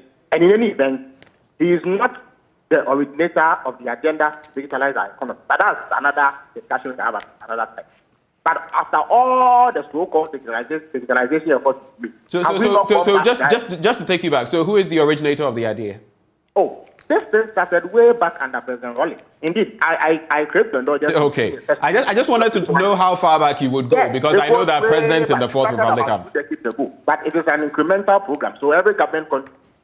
But because of his penchant for propaganda and the thinking that we are all dancers in this country and that he can take credit for everything, he behaves as if he gave birth to the concept of using ICT. But the point I'm making is that after all these so-called digitalization efforts, have we not gone back to the IMF? Has that stopped us from going back to the IMF? So if in the previous program you didn't have a Ghana card, and yet you went to the IMF, and now we have a Ghana card and we've gone to the IMF, how better is that from the previous time? In any event, did you not know that we had gone to the IMF on 16 different occasions before 2015, when he mounted the platforms and condemned the previous government for going to the IMF? That's why I said that in a self-respecting jurisdiction, he would resign. The very day it was announced that we were going to the IMF and at this government, he will resign because of all. Under your, and let me just make this correction. It was Kwejum Pianim, not Kwame Pianim. Yeah. But under your tenure, you had you went for an IMF program, and you didn't think your vice president at the time should step aside, resign, or the finance minister said tekwe should do same. Why has this changed? 2 reasons. First of all, we're not in the kind of mess that these people are. And second, Mr. Fetepe and the lead Mr. Atta did not mount platform to double in comical skits and accuse previous governments of incompetence because they went to the IMF. That is the difference between them and Bawumia. They showed surprise. They were reflecting in the kinds of things that they did in order to move the economy forward. They did not spend time assertizing the previous administration and scoring cheap political points like Bawumia. It is on that basis that he lacks the moral authority to even hold meetings with the IMF and mount platforms to defend their decision to go to the IMF. They have gone to the IMF because they have run the economy down. That is a simple fact. Indeed, only a few weeks ago, leading figures in this administration were denying that they will never go to the IMF. So in a nutshell, and as I said, my time is up. I need to go. Right. I'll sneak in just one final bit, and then you can go. So let me do that. I'll put them together. Sure. So the vice president blames the previous administration for the IMF bailout. In fact, among other factors, he says, quote, "If you take out the fiscal impact of this quadruple whammy, Ghana will not be going to the IMF for support because our fiscal debt stock and balance of payments outlook would be sustainable. Of the 4 factors, 2, COVID-19 and the Russo-Ukrainian war, were external, and the other 2, the banking sector cleanup and the excess capacity payments, were the result of policies of the previous government." So it's 50-50. He says 50% of the burden is on them, 50% was caused by you. I want your quick take on that, and then I want your response. Do you feel, now that Stralevich, the head of the IMF team to the country, he's come with his team, they've assessed us, they've made their statement, and they are gone. The finance ministry has told us, per what their discussions were, that the earliest we'll get an IMF program is the first quarter of 2023. Do you feel we can get an IMF program, or is our debt too unsustainable? So put the blame that has been apportioned to you and the feasibility of getting a program side by side, and then we can call it a wrap with you. You see, the first point is that the attempt to blame the previous administration for the catastrophic mismanagement of the Ghanaian economy was the biggest joke of the day. That's why I said that when he doubled... It was the what? It was the biggest joke of the day. You know, that's why I said that when he doubled in his comedy, if after 6 years of handling the Ghanaian economy, he blamed the previous administration, then it is an implicit admission that he and his colleagues in government have been a waste of time of the Ghanaian electorate. People go and queue for you and vote for you on 2 successive occasions. Then in your 6th year, going into your 7th year, you say that the mess you are in is because of something that the previous administration did. You have wasted everybody's time. You do not merit the vote and confidence of the people of Ghana. And you should be thrown out at the earliest opportunity. Even if you put that aside, the assertions are false. They are blatant lies. And I've explained both the financial sector bailout and the energy sector payments that he spoke about. Nobody forced this government to pay 25 billion. They could have used 9 billion to address the financial sector problem and we won't be in this. But you're just saying that you were not in their shoes. You cannot say that, retrospectively now. You were not in their shoes. Maybe if you were in their shoes, things would have been, maybe you could have spent more. No. We did the asset quality review. We were the ones who determined that indeed the banks were in distress. Because of that, we passed 2 pieces of legislation to address the problem. In addition to that, we had 2 different distinct policies to address it. None of them included collapsing the bank. You see, what happens is that banks take people's deposits, they invest those funds, and then pay interest. And then in the course of their business, they should be in the position to honor demand by their clients to withdraw money. So no bank will survive a run on its finances. But if customers are aware that the bank is healthy and they have liquidity, they will not rush to take their deposit. All that needed to be done was for the banks to be put in a position where they could honor their obligations to their customers on a daily basis. You don't need 25 billion cedis to do that. This government decided against all sound advice to collapse the bank. The decision to collapse the bank was the decision of Bawumia and his colleagues in this government. It was not the decision of the NDC. 25 billion was paid only because the banks were collapsed. So the attempt to blame the previous government is a joke. It is a cynical, disrespectful joke that the vice president must do away with. He must take himself and his office seriously. You see, when people are suffering, they are going through hardship, they are going through pain and anguish. the last thing they need is a comical performance from the vice president. They need serious, reflective, sober deliberations on the economy, not this kind of thing. And then, as far as the capacity payments are concerned, I have already told you that it is a lie that they are paying for excess capacity. They are only paying for power that has been produced. And I'm challenging Baumia or anybody within its outfit to produce evidence that we did not need the power. Indeed, as I speak to you, if by next year we do not add about 800 megawatts of power to our generation stock, we will go back to doing so. And this is contained in documents put out by the Energy Commission. I can furnish you with those documents. So I ask you a question. If indeed we have excess capacity, why do we need additional capacity in just a matter of 12 months? So he's not telling us the truth. He is taking the people of Ghana for a ride, peddling outrageous falsehoods, some of which verge on comical performance. Then he must cut that out and take us seriously. All right. The last point. Do you feel we shall we can get an IMF program looking at our debt the level? last time I came to your place, I told you that even if we apply to the IMF, there was no guarantee that we will either get the program or we will get it time. Indeed, there are countries that have applied for IMF programs, and for 5 years they've been waiting and they've not got the program because of how bad their situation is. If they had gone earlier, if they had gone to the IMF last year, as they were advised to do by several experts like Professor Lord Benson and Yate, we will not be in this situation. But they have allowed the situation to so deteriorate that we are a basket case. And the IMF, they don't like basket case. They don't like dealing with countries that have too much debt. So I am sure that as a prior action, they will be asked to go and do something about our debt before the IMF touches them with the long haul. So we are here for the long haul. It is not going to be a quick and easy process.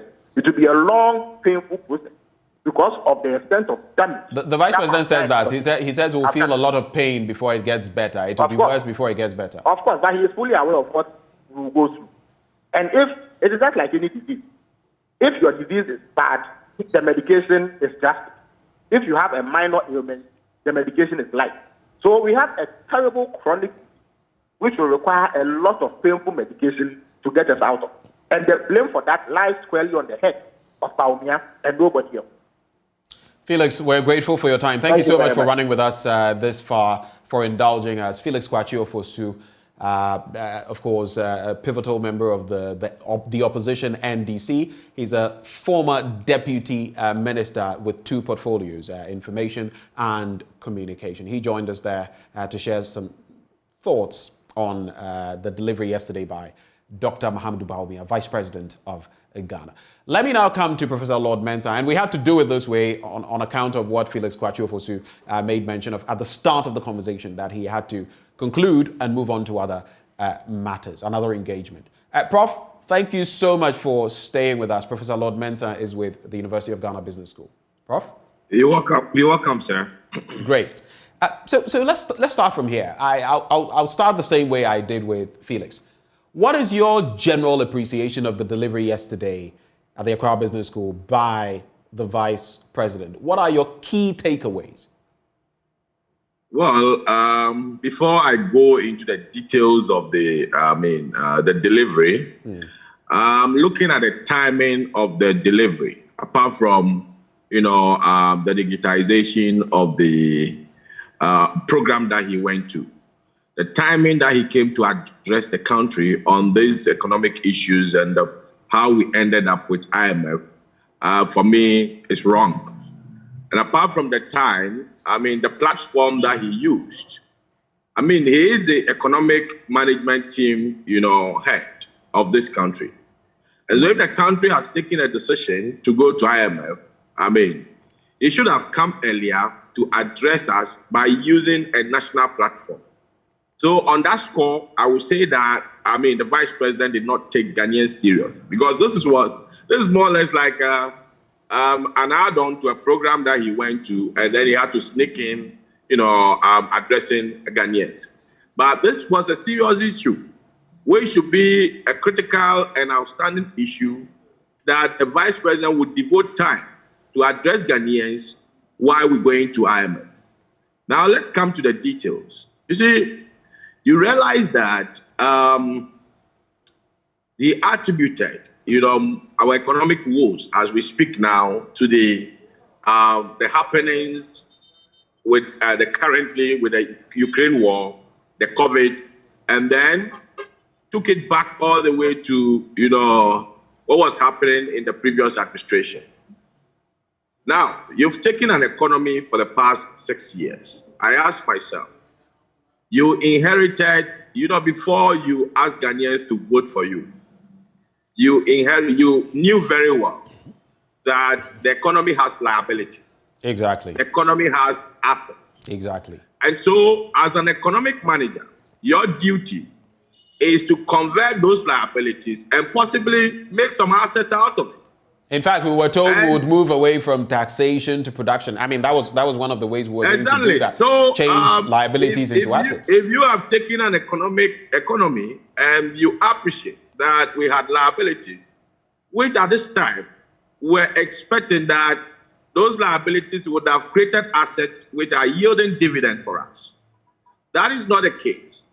Now, if you look at the analogy he gave with a carpenter issue that the carpenter roof, and then if it rains and the roof get ripped off and then tornado comes in. You see, we need an architect for this economy, not a carpenter.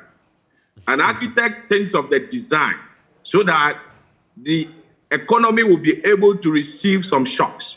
Right. If you ask me how to, you know, measure a good economic manager, his performance, I'm going to tell you that a good economic manager is the one that is able to sail the economy through shocks that he had no control over. So, for instance, if you take COVID, you take Ukraine war, these are shocks that you don't have control over as an economic manager. But then your ability to come out clean and say that indeed I'm a good manager is how you manage the country through this, you know, external shocks. Now, what did we do as a country when the COVID came? Right. The COVID came in, we had our expenditure lines, I remember very well, at the time our budget deficit was around 43 billion, right? We kept to this budget deficit. But for a situation where you have a natural disaster, or you have, you know, a force majeure like COVID, what you do as a country is to reduce your expenditure, and then you will be able to absorb the shocks that this, you know, external factors comes with. But we did the exact opposite. We did the exact opposite. We were still aggressive spending. And it built up into the election year, convincing Ghanaians that, yes, indeed, you have some freebies with us as a result of the, you know, COVID. COVID got froze this economy, you know, for only 2 weeks, I can say, because we got grounded in our homes for only 2 weeks. After the 2 weeks, we started moving. Economic activity started picking up. But this administration went on further to provide the freebies, you know, till December, all in a build-up to elections. So if you ask me what took us to IMF, I will attribute it to three things. One, electioneering, you know, excess expenditure. Two, COVID itself. And then three, government appetite for borrowing over the years. So effectively, these are the three things that took us to, you know. So you speak about, just walk with me through them again. Electioneering, excess expenditure, then? Yes. COVID itself as a natural disaster. So the COVID in itself came with its own expenditure. Right. And then excess, you know, borrowing over the years. All right, excess borrowing. Let me hold you briefly on the first point.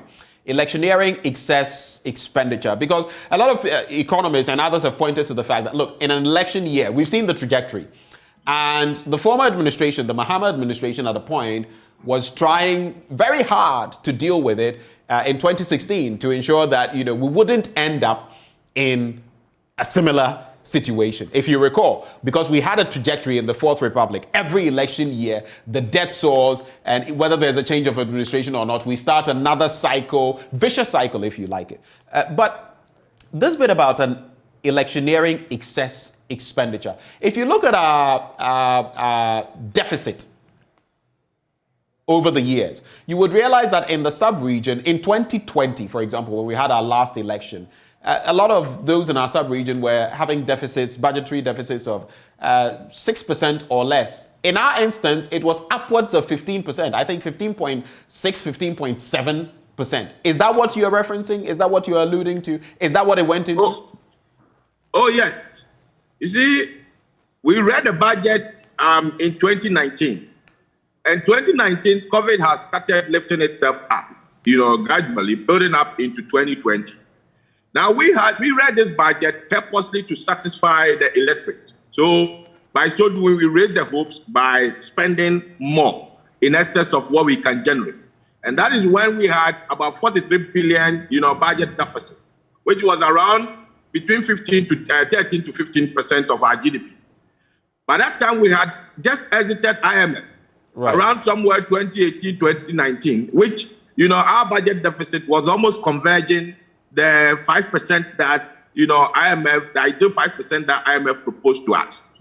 Then immediately we exited IMF, it became like, a free kind of thing, which we can go ahead to spend because we have no control over, nobody has control over our spending. So we jumped our budget deficit to 11% of our GDP. Then we moved it to around 14%, 15% during the election. So we had, the election lines of spending, that intention was there. And then the COVID intention too came in.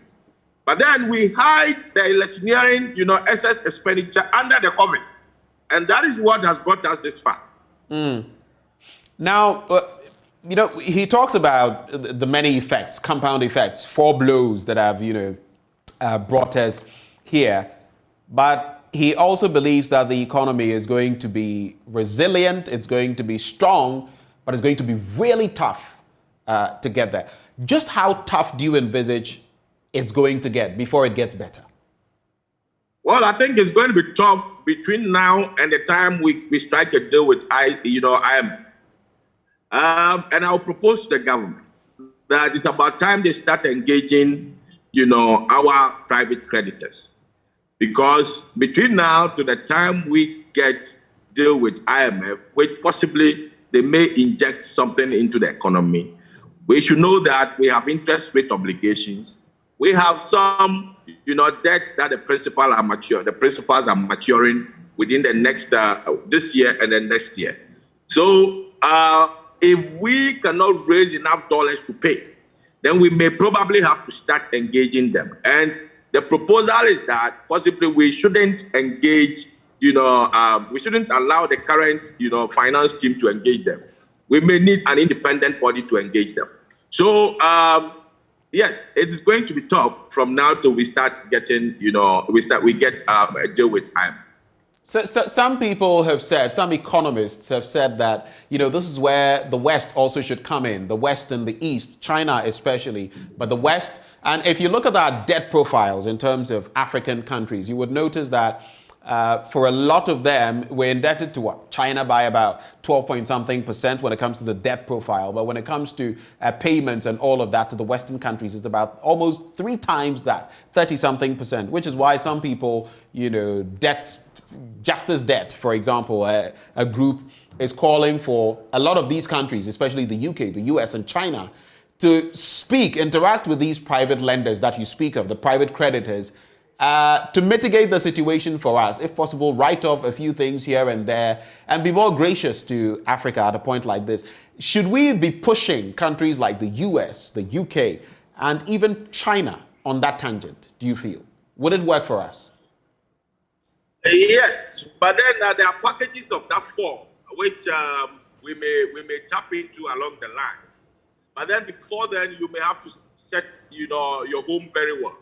Ensure that what took you to IMF or what brought you to this current situation, you don't go there anymore. Now, if you look at the happenings in this country, you realize that it's like we sped up to IMF because you get surprised to know, a country that exited IMF within the next 4 years, within the next 3 years, and we're going back to IMF. So it looks like you've taken up insurance, and then you decided to drive your car into a ditch, and then you call for the insurance to come and rescue the situation. So for me, we may have to do our homework very well. And from now that we start pushing for those external support and then external engagement, what are we doing as a country? Now, the finance minister announced kind of a homegrown policy, like cutting 30% of Article 71 workers are paid and all those. How effective is that? And how much are we saving from this? If we have any revenue enhanced measures that we are putting in place, like e-levy, what is making the e-levy not yielding as expected? So before you call in for those support, you may have to set up your country at a certain trajectory for them to accept that when they come in to support you, it will not be in vain. So that at least, by the time we end, the engagement, the country may also benefit from it. So there are other factors, there are other support of that form that the country can tap in. And we may have to do our homework well. Right. As things remain, from what you see and what you envisage going forward, even if we got an IMF bailout, do you feel it would just be another vicious cycle? We'll just play the insurance game that you're talking of, and we could end up in the next few years with another IMF program number 19? Because there are economists who have said, both home and abroad, that look, our system, in fact, the vice president also admits that there are fundamental issues to be dealt with. The way our system is tweaked, the way our economy is run, do you feel that there's a possibility, even if we got an IMF program? There was a break in the communication. Okay, so briefly, my point is, even if we get this IMF program, on the back of what local and foreign economists have been saying about the structures of our economy, is it likely that even after that, a few years after, we'll be back to square one at the IMF, knocking on its doors again? Yes, I think we may have to look at the structure of the economy very well. It is an economy that we may have to think about, export diversification. Right. We may have to think about, possibly working towards certain levels of producing some foods that we don't necessarily have to import, reduce our import portfolio.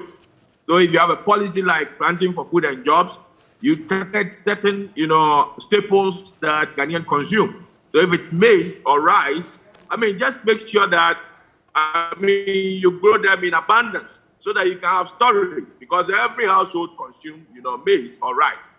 But then we also have to look at, some of the expenditure lines, the way we spend on constructing our roads. We do roads, is it not money that has gone into it? What is the duration or the maturity of the debt that we use in financing the road? If you borrowed for 7 years and you use it to do a road for 3 years and the road get wiped off, what exactly is happening to the country? At the end of the day, we may adapt, certain model where we can remove some expenditure lines from the government purse and then relate to the private man. If you ask me, road construction to a certain standard should be left for the private man. If you take, for instance, you take Accra, you want to, ring fence roads around the city to ensure that you ease traffic. This can be given to the private man. But it is difficult because a minute, please. Sure. So we're still here with Professor Lord Mensah, who is sharing his thoughts. We'll be wrapping up shortly with his final thoughts, but he's been sharing quite a number of thoughts on the economy and what his feeling is in terms of passing the buck on to the previous administration. And he was just sharing with me when I posed a question to him about whether, even if we got a program now, we could end up back at the door of the IMF. And he said categorically yes. Please go ahead, Prof. Yes, until we change the structure of the economy, we may end up with, IMF again. Because, what sends us to IMF is how we import more than we export. Fine, there are countries that their import and their export usually, get balanced. But then what are they importing?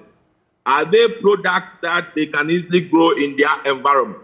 If they are products that they can easily grow in their environment, then I think they are doing a country harm.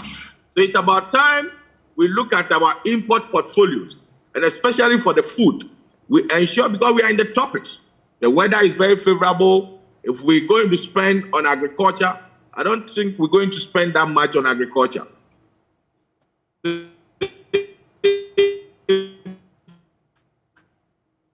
We're beginning to lose you a bit, Prof. Maybe we can wrap the conversation. I don't know whether you can hear me, but if you can, I would have us wrap the conversation on 2 quick points. One, do you feel we will get an IMF program, that we have the capacity, based on what you've seen, to get an IMF program? And secondly, what is your take on the 15% COLA that has now been granted to labor unions? How will that impact our economy? 2 questions quickly to wrap the conversation.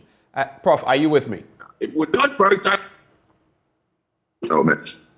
Hello, Prof. Hello?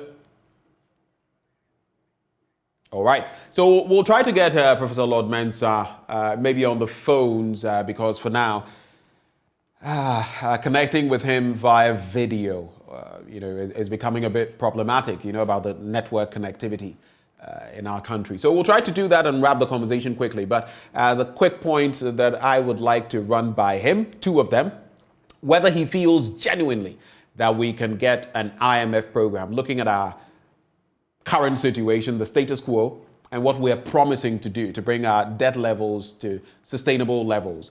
And there's no too high when it comes to debt or too low if you know about the economics of it, but it's about your unique situation and where that positions you in terms of your debt stock. The other bit is, now that we know 15% has been granted to the labor unions by way of COLA, what is going to be the impact of that on our economy? What does he foresee? I'll be posing those questions to him when he returns. But like we've been discussing, we started the conversation with Felix Kwatiofosu, who is a former Deputy Communications Minister, also former Deputy Information Minister. And he was saying that the delivery yesterday by the Vice President was nothing short of a joke, and that they should grow past blaming the erstwhile administration for the happenings currently, and that we should also be honest with ordinary Ghanaians in terms of the outlook, the reality of our economy as it stands now, and what we can do as a people. If we have to bite the bullet, we have to do that exactly. Let me also quote for you a few of things that former president, in fact, now I'm talking about the current Vice President, Bawumia, delivered yesterday. He says, quote, Ghana has gone to the IMF for a program 17 times since independence, and after each IMF program, the underlying system and structure of the economy remained the same. And each of the 17 IMF programs, Ghana had no national ID card, no motor insurance database, etc. He's been harping a lot on the bit about domestic, digitalization processes. Also roping in the new architecture for domestic revenue mobilization, which he says should be ready by end of year. And this is where it gets interesting, where he plays the blame game.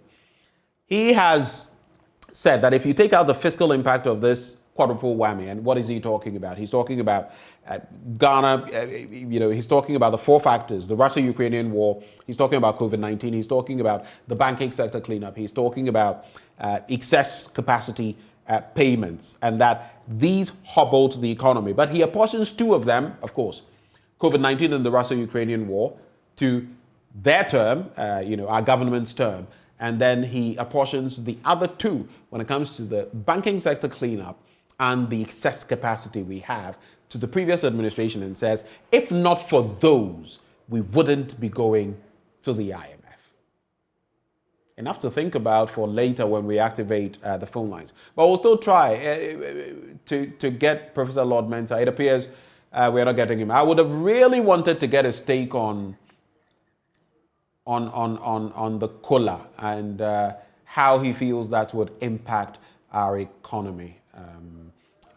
Maybe we'll try one last time to see whether we can get him. I see a lot of your comments coming through. At the appropriate time, we shall take them. A lot of you are responding to the comments of the Vice President yesterday, and some of you have very interesting responses on our Facebook live stream.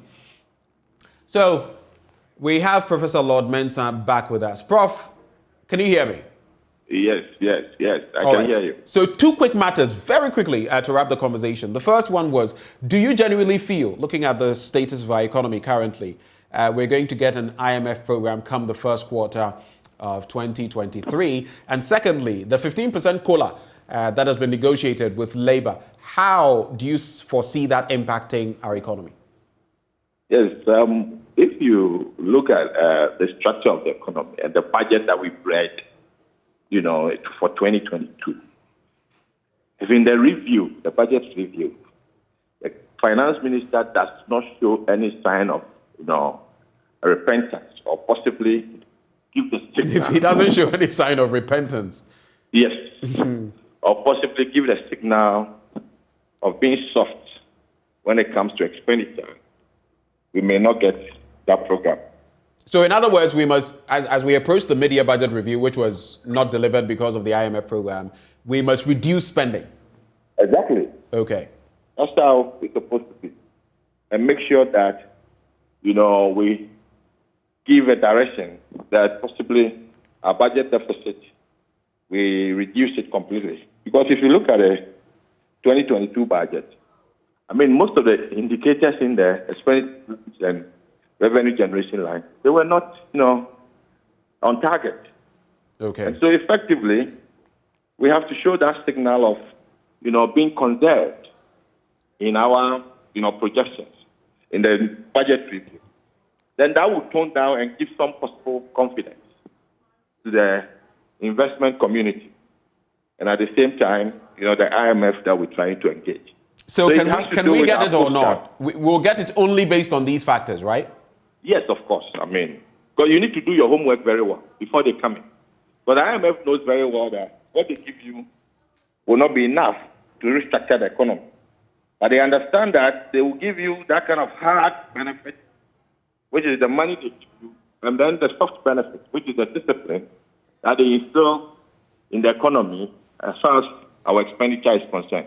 Okay. So effectively, we have to start giving the signal that we are ready to engage them. All right. By softening, our expenditure lines. And then on the second matter of COLA, very quickly, sir, how do you feel that is going to impact our economy? 15%? No, the COLA, I don't think it will impact, our economy. You see, when you read a budget, they are projections. And projections does not necessarily mean that you're supposed to meet all the targets. Now, if you take the budget that we read, clearly, we have expenditure lines for CAPEX, which the government gave the indication that they may go all out for Agenda 111.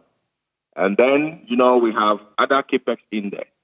And I always split our expenditure lines into two. We have the discretionary and the non-discretionary. The discretionary, you have control over what you spend. So if you want to do, you want to have, 111 district hospitals, you may reduce it to 50. And then possibly, but for interest rate and then compensation, you can't, touch them. And so those are non-discretionary. So it's about reallocation and aligning the budget to ensure that you're filling what the labor needs. And what labor is asking for is rational. Because if you look at inflation, I will tell you that household inflation, as we speak now, is more than 50%. But what is on paper is weighted, and that is why we see 29.8. So effectively, if they are asking for 20 and they've gotten 15, well, I would say that is better than nothing. But then in the end, it doesn't, end up making the style of living, very improved. Or rather, we may have to focus on how we can restructure the economy to ensure that food becomes cheap, so that people can put food on their table every now and then, easily. Prof, it's been great as always. We're really grateful that you took the time to join us, first via Zoom and now via phone. We're very grateful. Professor Lord Mensah is a lecturer at the University of Ghana Business School. Earlier we had Felix Kwatio-Fosu, former Deputy Communications Minister, former Deputy Information Minister under the erstwhile administration, also sharing his blunt, thinking on the delivery yesterday by the Vice President. Stay with us because coming up next, we're going to up the ante. The labor unions have arrived at some sort of agreement on COLA with government, the employer, 15%, as we've mentioned. What are the dynamics in there that we should note? And what is going to be the reality? What are the expectations? Also coming up, we're going to be talking about the Sarah Adwoasafo conundrum. The Domiko Abenya MP is still at large, so to speak. Joe Osei-Owusu, first Deputy Speaker, has had his take on the matter, but how is it going to shape up in Parliament? Those are the crucial issues we're going to be discussing on next. Bernice Abubedu at Lanza will be serving you that. Do stay.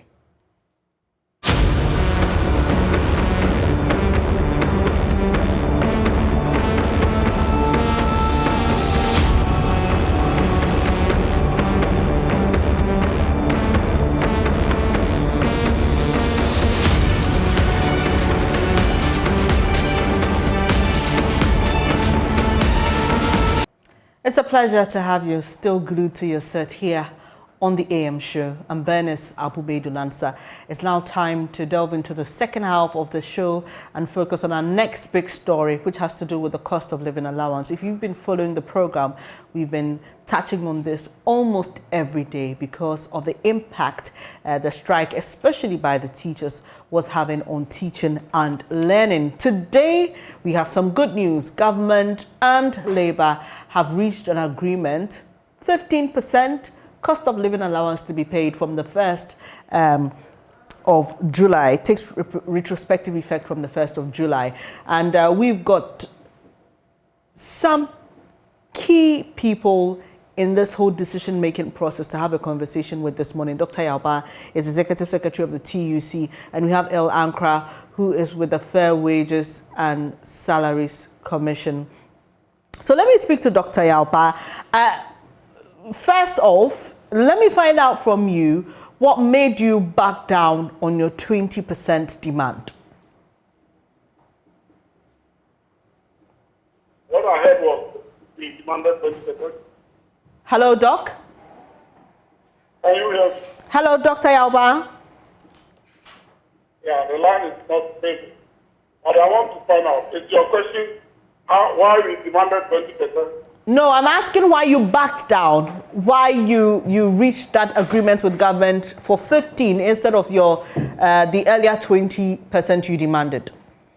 Oh, we were negotiating, and as you know, if you don't want to compromise, you don't negotiate. So, yeah, we got 50%, and our demand was 20%. So we think it's a win-win.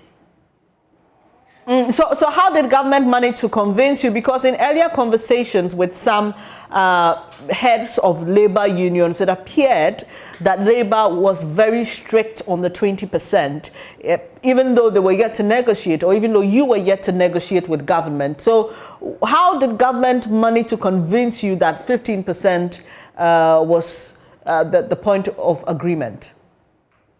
We have 4 ministers and 2 deputy ministers yesterday, from 1 o'clock to 3 o'clock.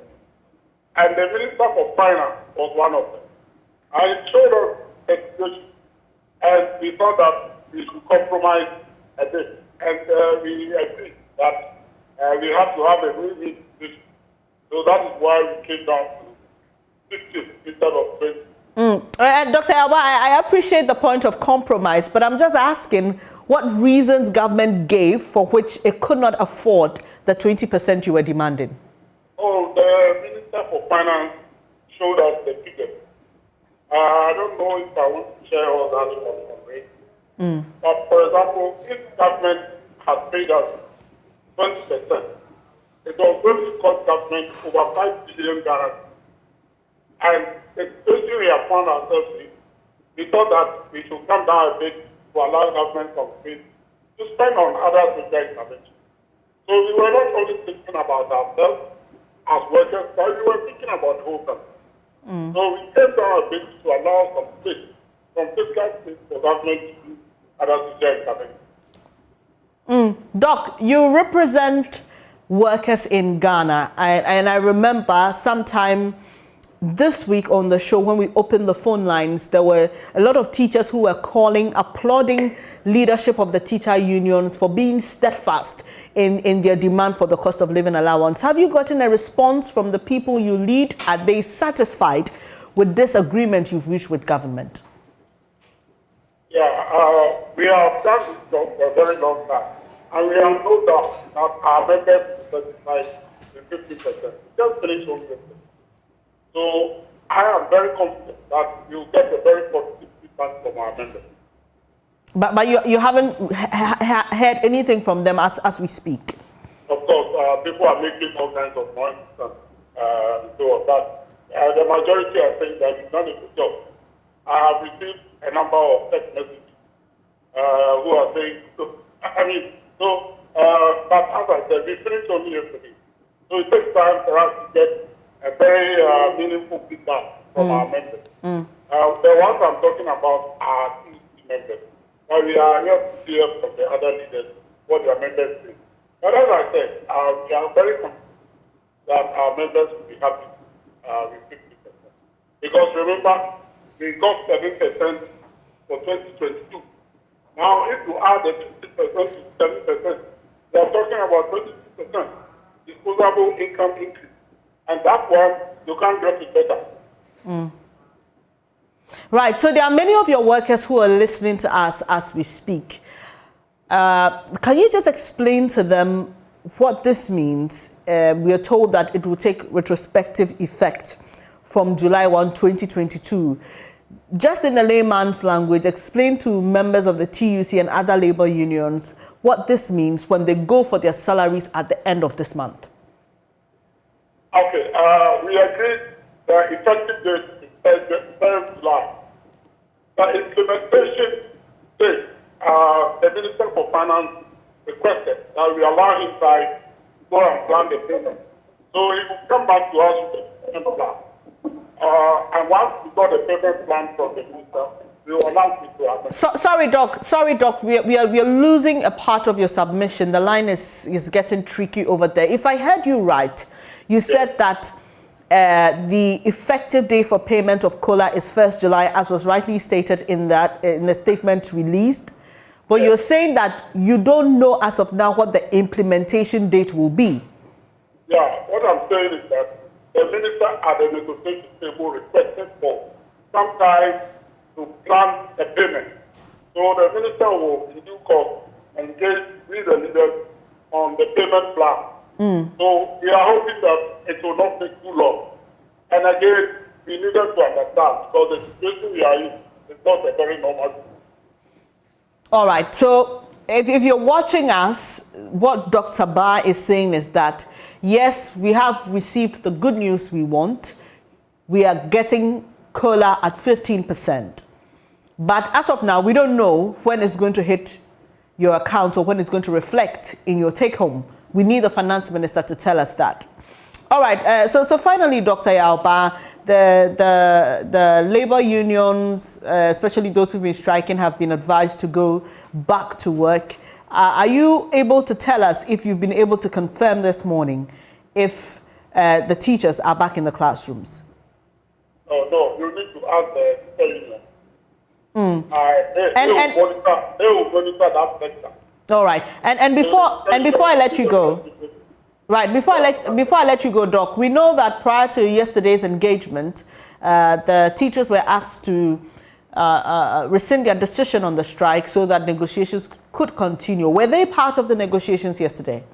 Yes, they were part, because what happened was that we agreed with the employer that we are accepting the negotiation from the teacher union to organize labor as a whole, and that is why.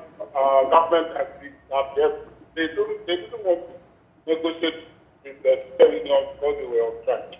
But once we brought in the argument that this is no longer teacher union, it's organized labor, they agreed and we went ahead with the negotiation. So I represented organized labor along with the nurse union. So we negotiated on behalf of all the workers of Ghana in the public sector. Right. Grateful that you could join us this morning. Dr. Anthony Alba is General Secretary of the Trades Union Congress, speaking to us there about their agreement with government for cost of living allowance to be pegged at 15% of the base of their salary. The key point from my conversation with him is that even though this has been announced, we are yet to know when the implementation will start, and the finance minister has asked for some more time. He is hoping that that will be done soon. Let's move the conversation further. And I asked that question about whether the teachers are back in the classroom. Well, my colleague Rafiq Salam is joining us from the Upper West region. He's been visiting some schools. Rafiq, what are you able to report? I can report to you that, Benis, the schools are still shut down. Despite that, we have a lot of teachers in some of these schools. I visited 3 schools in the municipality here. One is a former WA Experimental Primary School, now known as the WA MA Model School. I also visited the Fongo EA and then also Tendamba Primary School. I can report to you that though we have teachers in these schools, but the pupils or the students are not available at the moment. I tried to inquire from some of the teachers around, and they told me that because the announcement was late, that was the reason why some the pupils are not in. But they are hoping that come Monday, school will be in full session. Rafiq, while I have you, let me find out also what's happening in the senior high schools with regards to food supplies that we were expecting to reach the schools. What are you able to report on that as well? The information that we have gleaned on indicates that this morning the schools are supposed to are expected to receive the food items. We've gleaned some information that, and we were told that the food items were bought at the WA market, and so as of last night they were arranging for the schools to come to the new WA market to come and collect these food items. I'm told that they have gotten 5 items. Talking about bread flour, rice, maize, and then also and then sugar. That's what they have been able to arrange for them. And the information we are getting is that this morning the schools will be called to the new WA market to come and pick these items. Right, Rafiq, we'll leave it here. Thank you so much for that update. Rafiq Salam is our man in the Upper West region. Well, we have Reverend Isaac Owusu, who is chairman of NAT, joining us also to hear on the side of the teachers on the COLA and the response to schools with regards to the decision to reverse the strike action. Hello, Rev. Good morning. Thank you for joining us. 15% COLA. I remember speaking to some of the teacher unions, and they were quite strict on the 20%. I tried to find out if there was going to be a sort of an agreement with government, or compromise. That's the word, compromise. And, well, they tried to dance around the question. So let me find out from you. We've heard from Dr. Yalba, but for you, 15%, are your teachers satisfied? Are you okay? Well, let me say a very good morning to your cherished viewers and the listeners as well. And let me say that, yes, as being part of organized labor, we are very satisfied with the outcome of yesterday's negotiation, and we believe majority of our members are equally satisfied with the outcome. Is it the case that you have reached out to them? Are you getting that feedback from? Oh, definitely. Right after the declaration yesterday, we were able to communicate them to our members. And the feedback, I can say that yes, even though we couldn't get 20% that we expected, but the 15% is not bad for us. Also, so with this announcement came the other announcement, or the second leg, which had to do with teachers returning to the classrooms. Have you touched base with your members across the country? We just heard from Rafiq, some schools are still shut down because, one, students aren't aware, or pupils aren't aware that the strike has been called off, but in some cases, teachers are also not present. Yes, yesterday, right after the declaration, when the agreement was signed by those on government side and those on the organized labor side, the General Secretary of NAT made a pronouncement that all teacher unions who are on strike have called off the strike effective, that was yesterday, 14th July 2022. Aside that, NAT, we have sent text message to all our members, informing them that we have called off the strike effective yesterday, 14th July 2022. Personally, on our various platforms, social media platforms, I have duly informed our members that effective yesterday, we have called off the strike. But you know, today being Friday, and students have been in the house for almost 2 weeks, definitely you might not get the full house today. So we believe that by Monday, God willing, we will be at work in full force. Right, and how are you going to ensure that? We will still communicate to our members and make sure that at least Monday we should get the full house to commence business. Great. We'll leave it here. Reverend Isaac Owusu is president of the Ghana National Association of Teachers. Moving on with the conversation, let's now speak to El Ankra, who is with the Fair Wages and Salaries Commission. Good morning to you. So we've received the announcement. We just heard from Dr. Yauba that we still don't know when implementation will start. Are you able to run us through the process? Once this announcement has been made, the agreement reached, what next? All right, thanks, Bennett. In fact, this is not the first time that negotiations end like this. The important thing is the parties have agreed to the fact that the effective date is 1st July. So whatever is owed to workers will be paid according to that timeline.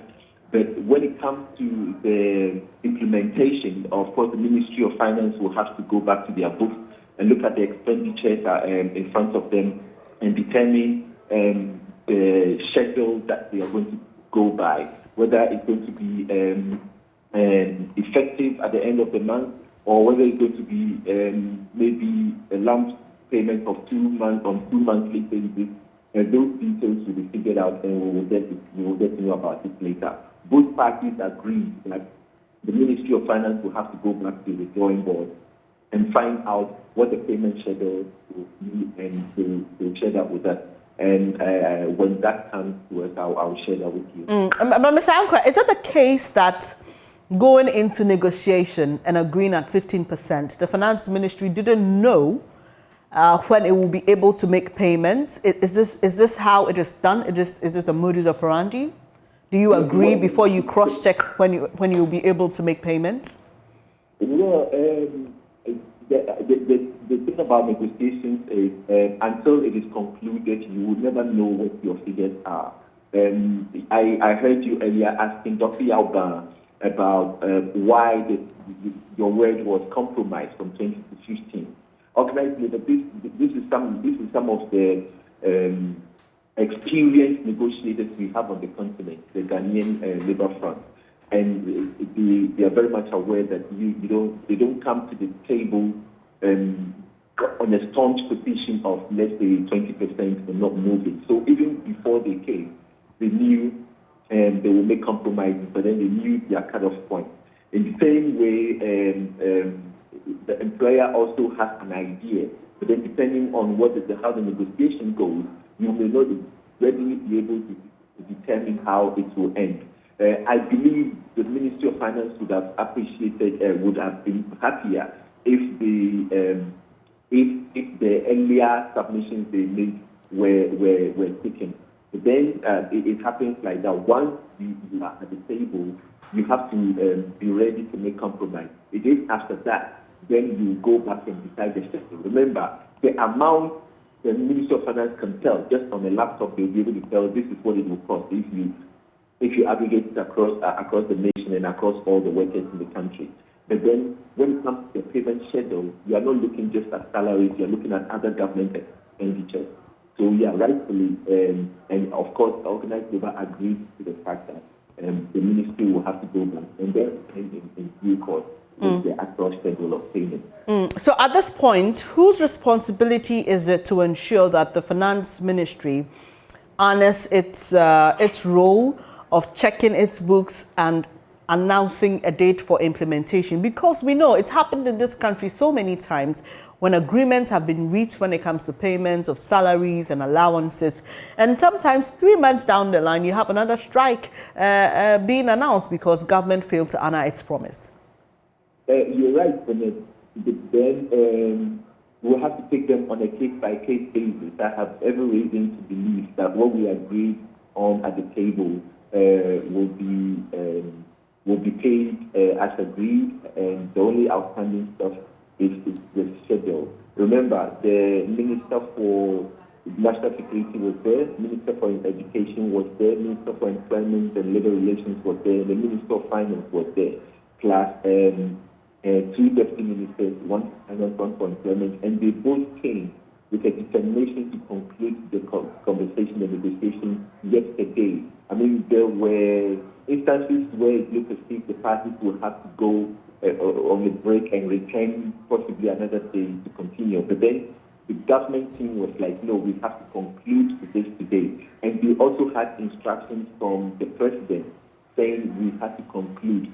So I believe in the same spirit, government will honor its part in no time. Right. So, I mean, so in clear terms, I know you were in this meeting when the agreement was reached, but whose responsibility is it to ensure that the Finance Ministry doesn't slack on its role?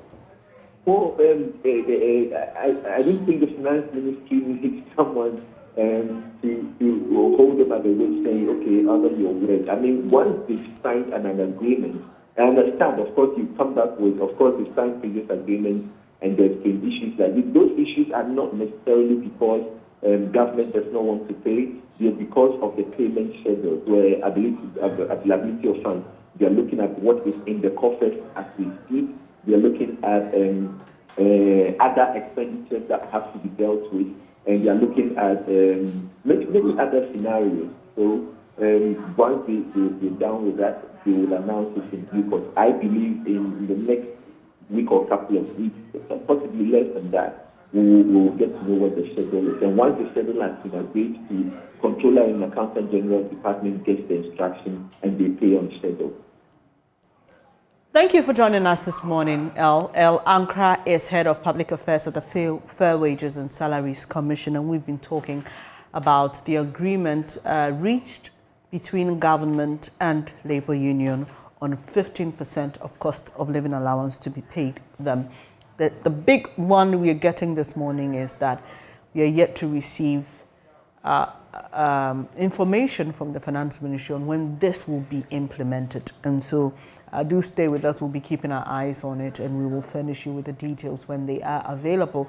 Quickly, we'll be doing the second leg of our conversation, which has to do with Parliament and the Privileges Committee's decision on Sarah Adjoa-Safo. You may recall that 3 MPs, that's Sarah Adjoa-Safo, Henry Quartey, and Kennedy Ejapon, were summoned to the Privileges Committee to answer why they had been away from Parliament for more than 15 days. And for Henry Quartey and Kennedy Ejapon, we know that they appeared. The problem was getting Sarah Adjoa-Safo, who is outside the country, to appear before the committee. The committee made efforts, tried to use technology to help in getting her to meet it, but it didn't happen.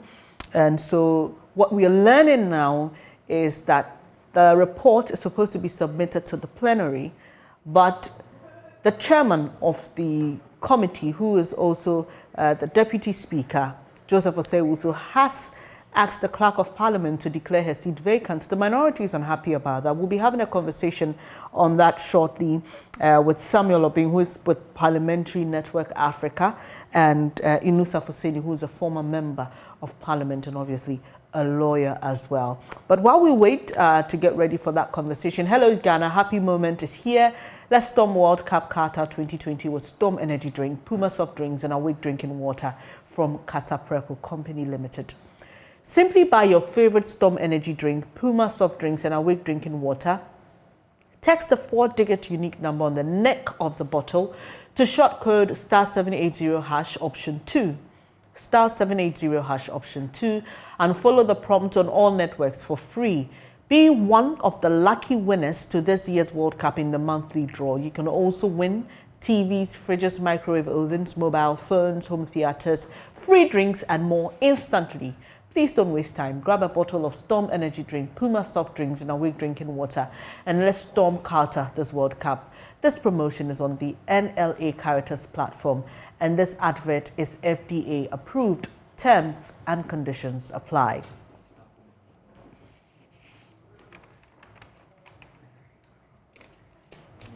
Well, let's start our conversation on what's been transpiring in Parliament with regards to Adwoa Safo. We have Samuel Obing on the line. He's with Parliamentary Network Africa. Good morning to you, Samuel. And quickly, your thoughts on how this has traveled so far. We know that the Privileges Committee has tried to give Madam Adwoa Safo some time. She spoke on our network explaining why she's not in the country and said that she hadn't received any notice.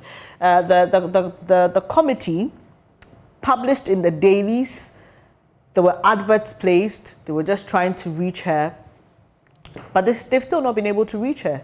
Now, the latest on this is that Parliament, the chairman of Parliament's Privileges Committee says to the clerk of Parliament, declare her seat vacant. The minority says, no, you're breaching procedure. The report should come to the plenary and a decision will be taken. Your quick thoughts, sir. Well, the Right Honourable Speaker referred this matter to the Privileges Committee and gave some very clear deadlines. Speaker says, deal with these issues, get back to plenary by the second week of when the House resumes. Parliament resumed for the second meeting in the last week of May, which means that the committee had up to about mid-June to have completed its work and submitted its report. We're in mid-July, which means that the committee is already 1 month late from the timelines it was given to present its report. That's the first point that I needed to establish. The second point is that the committee's work is cut out very clearly. Members of Parliament have absented themselves from the House. The committee is supposed to meet up with them and to have them give, like the Constitution says, or offer reasonable explanation on why, they must not vacate their seats. The committee tells us that they've been able to meet 2 out of 3, or we know it's public knowledge that they've been able to meet 2 out of 3. The natural flow of events is that if the Right Honourable Speaker makes a referral to your committee, you compile a committee's report, you submit it to plenary. Plenary looks at your committee's report and a decision is made at plenary based on your committee's report and the recommendations that the report made. So number one, I am not too sure that the first deputy speaker suggested that by the fact that the committee has met, he can direct the clerk of Parliament. It doesn't happen that way. Obviously, he has to present a report, the committee's report, to plenary, and then, of course, plenary makes a decision on that particular subject matter. But yes, one of the things that I completely agree with the first deputy speaker is that some of the issues will take a very natural course because Article 97(1)(c), which is the issue under discussion here, or the constitutional provision under discussion here, says that if you're a member of Parliament, you absent yourself without permission, then you have to go to the Privileges Committee to give reasonable explanation. If you are unable to attend to the Privileges Committee to give that reasonable explanation, for me, you have no business in Parliament. But what would you say about the inability of the Privileges Committee to get Sarah Adwoa Safo? Now, here's the case. She belongs to the governing party. She belongs to the majority side in Parliament. What is your assessment of how this has been handled in terms of even just getting her to appear before the committee?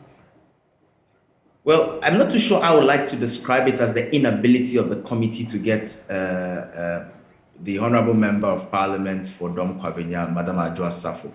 I'd rather want to see it as the inability or failure of the Honourable Member of Parliament to avail herself for conversations within the committee, because the standing orders of Parliament are very clear on the processes that a parliamentary committee must use to summon anybody before the committee to respond to questions.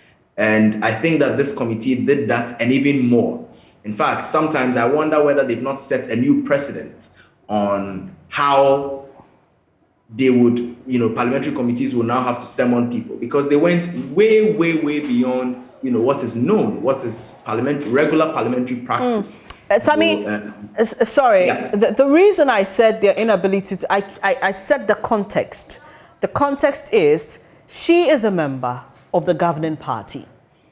She is a member of the majority side in Parliament. I am just thinking to myself that it should be easy that even maybe an elder in the party or a leader in Parliament to get to speak to her, to agree. And that's why I use the word inability of them to get her to appear. And I'm asking that, how does this, for you, how does this paint, or what does this paint in terms of the strength of the leadership of the majority side in the House? I agree that the natural course of events should be that people should be able to get here.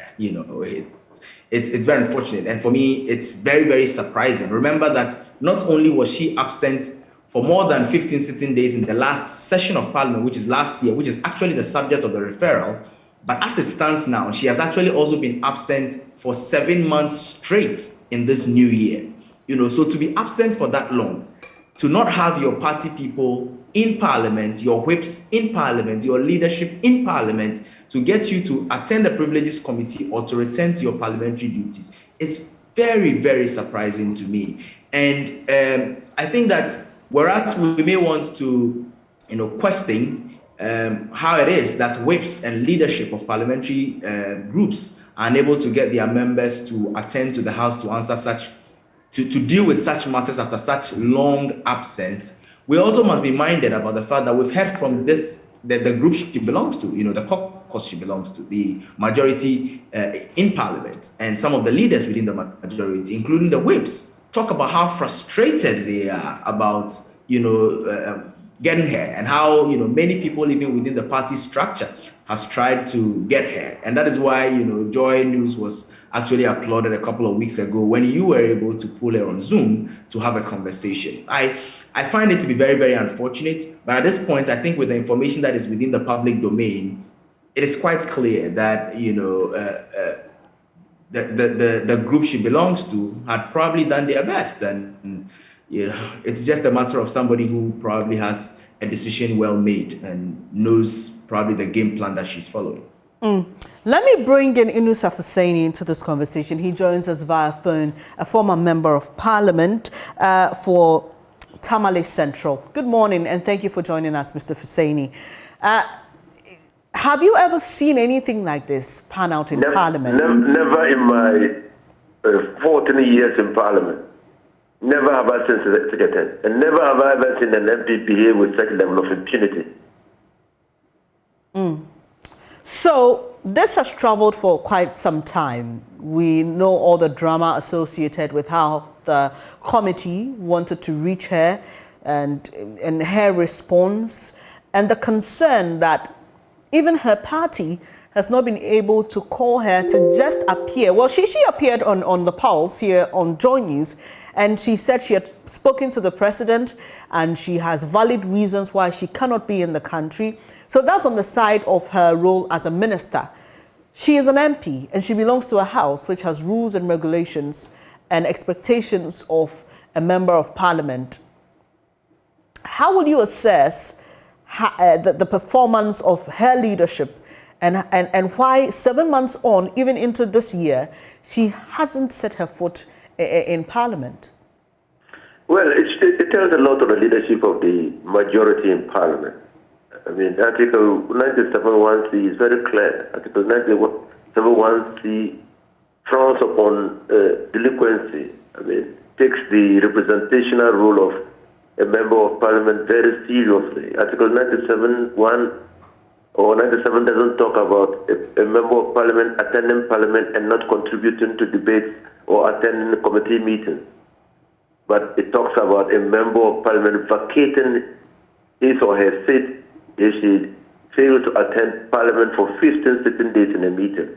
That should tell you that representation or the representational function of a member of parliament is taken seriously by the constitution and by the people of this country.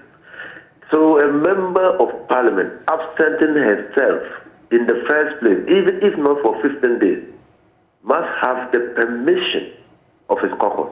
The leadership of the caucus must give the permission. The permission is signified in a form that has been printed by parliament, which is called leave of absence, where a member indicates why he or she is leaving parliament or might not be able to attend parliament, for which number of days, for what reason, and where that member is going, the contact address of that member, and when that member intends to return to the house. Okay. If the caucus, the leadership of the caucus that the member belongs, is satisfied that the reason is justified, then they approve the absence and refers the matter to the speaker for final approval, and then the member can leave the house.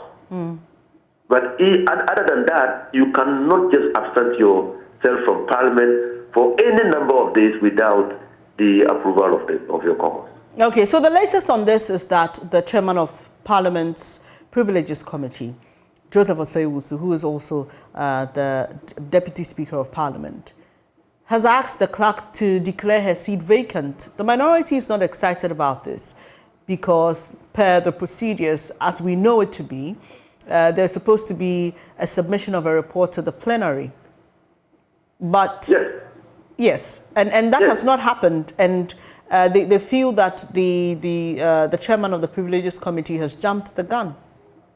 Well, you see, first of all, when a member's conduct is a subject matter of the investigation by the Privileges Committee, the Privileges Committee submits a report to the House on their decision, their findings and decisions, which will contain recommendations as to what to be done, is to be done to the member. And that report of the Privileges Committee becomes the subject matter of debate in Parliament.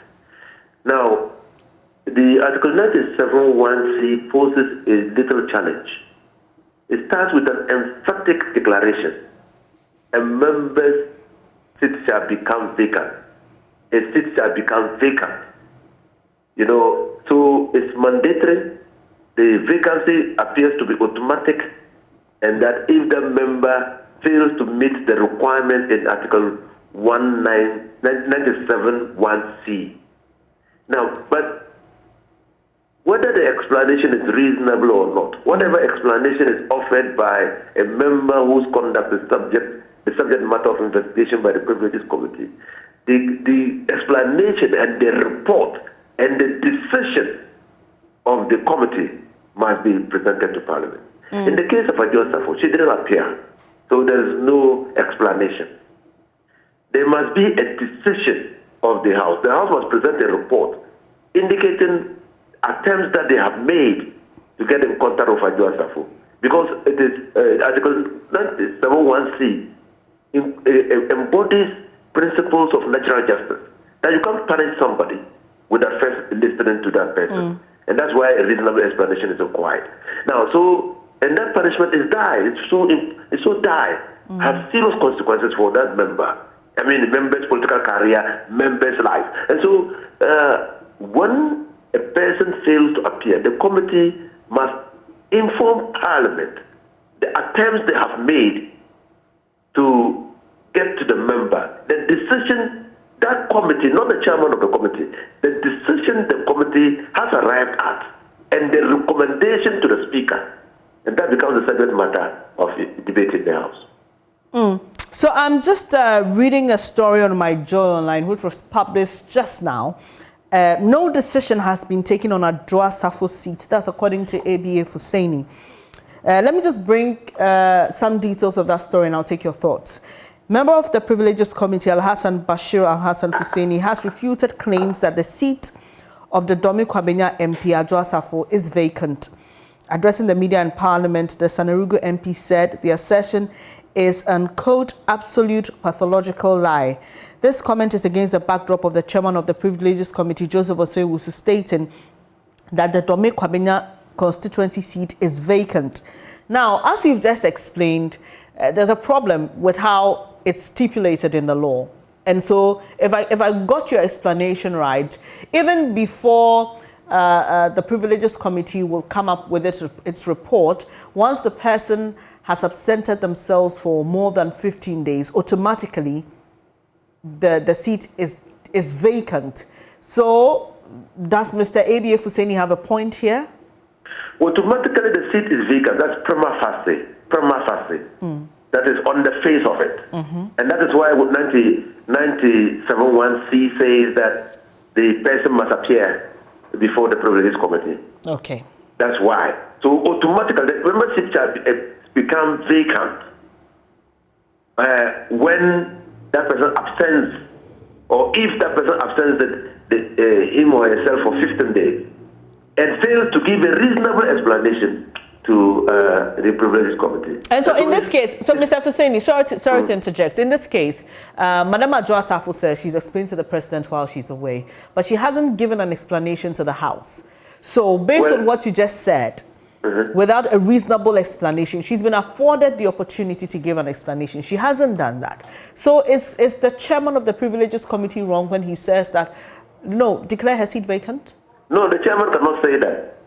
The chairman is not a committee. So the chairman then gathers the committee, and the committee takes a decision. And the decision could be to declare the seat vacant or to offer her one last opportunity.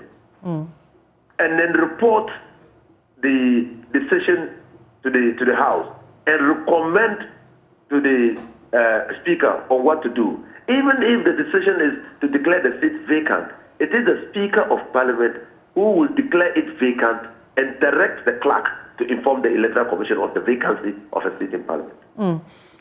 And so more on that, Mr. Hussaini says, ABA Hussaini, not you, says that there's even actually no report. Yes, so that is another matter. Because a committee, the Privileges Committee is a committee of Parliament, it's a committee of the Speaker. And so when the Speaker assigns a responsibility to the committee has to report back. Yes, I am of the view that the decision to say that the explanation is not reasonable resides with the committee, but not with the plenary. The Constitution, when you read the Constitution, where the Constitution intends to assign a responsibility to a committee of Parliament, it doesn't shy from doing so. So you see, using money from the contingency fund, the Constitution says the Finance Committee should determine that one, whether to approve of a request to use money from the contingency fund. And when the Finance Committee so determines, so be it. So in the Privileges Committee, if the Privileges Committee determines that a member's absence from Parliament is without reasonable explanation, and so the seat must be declared vacant, that is the decision. But the recommendation to the Speaker to declare the seat vacant is what can be debated and not the decision. So finally, let me take your reaction to this call by the PNC. And its leadership is asking that this Adwoa Safo issue be approached with empathy. It's on page 11 of the Ghanaian Times. And so, empathy? Yes. So without sounding insensitive, Madam Adwoa Safo says her child is not well. She has to be out of the country. In fact, the statement by the PNC raises a lot of issues, including breastfeeding centers and other things that I don't want to go into this morning. But the key point is that show some empathy with this particular issue. You see, you can show empathy, but not with impunity. You don't show empathy to impunity. When Adwoa Safo can absent herself from Parliament for more than 15 days, the Constitution doesn't say that she can't do that. But she must do that with the permission of the Speaker. And that is what the law says. That is, when you are talking about the rule of law and the respect of the fundamental rights of persons, a judge has the right to request that she be given permission to look after her sick child. No one will deny her that. But that must be done within the ambit of the law. You can express or, show empathy to a person who has violently flouted the laws of the country. You don't do that. So yes, she might be entitled to empathy, but the empathy must reside squarely within the ambit of the law.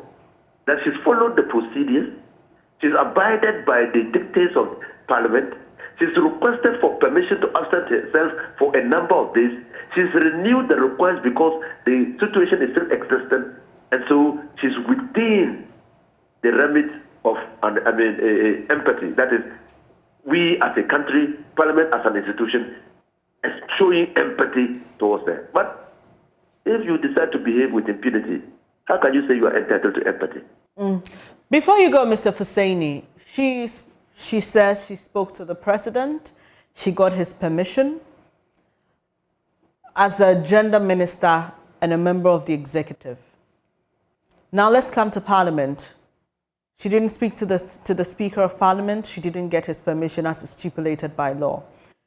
Do you think that Parliament itself has allowed this particular guideline in its book to be abused over time, so much so that people are able to get away with things like this?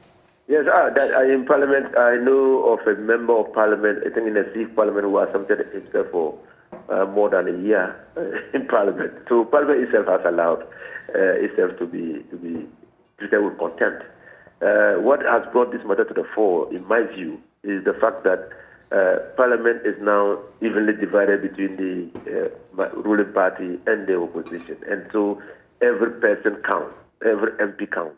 And so if a member of Parliament absents him or herself for a number of these issues, it tells, it's glaring.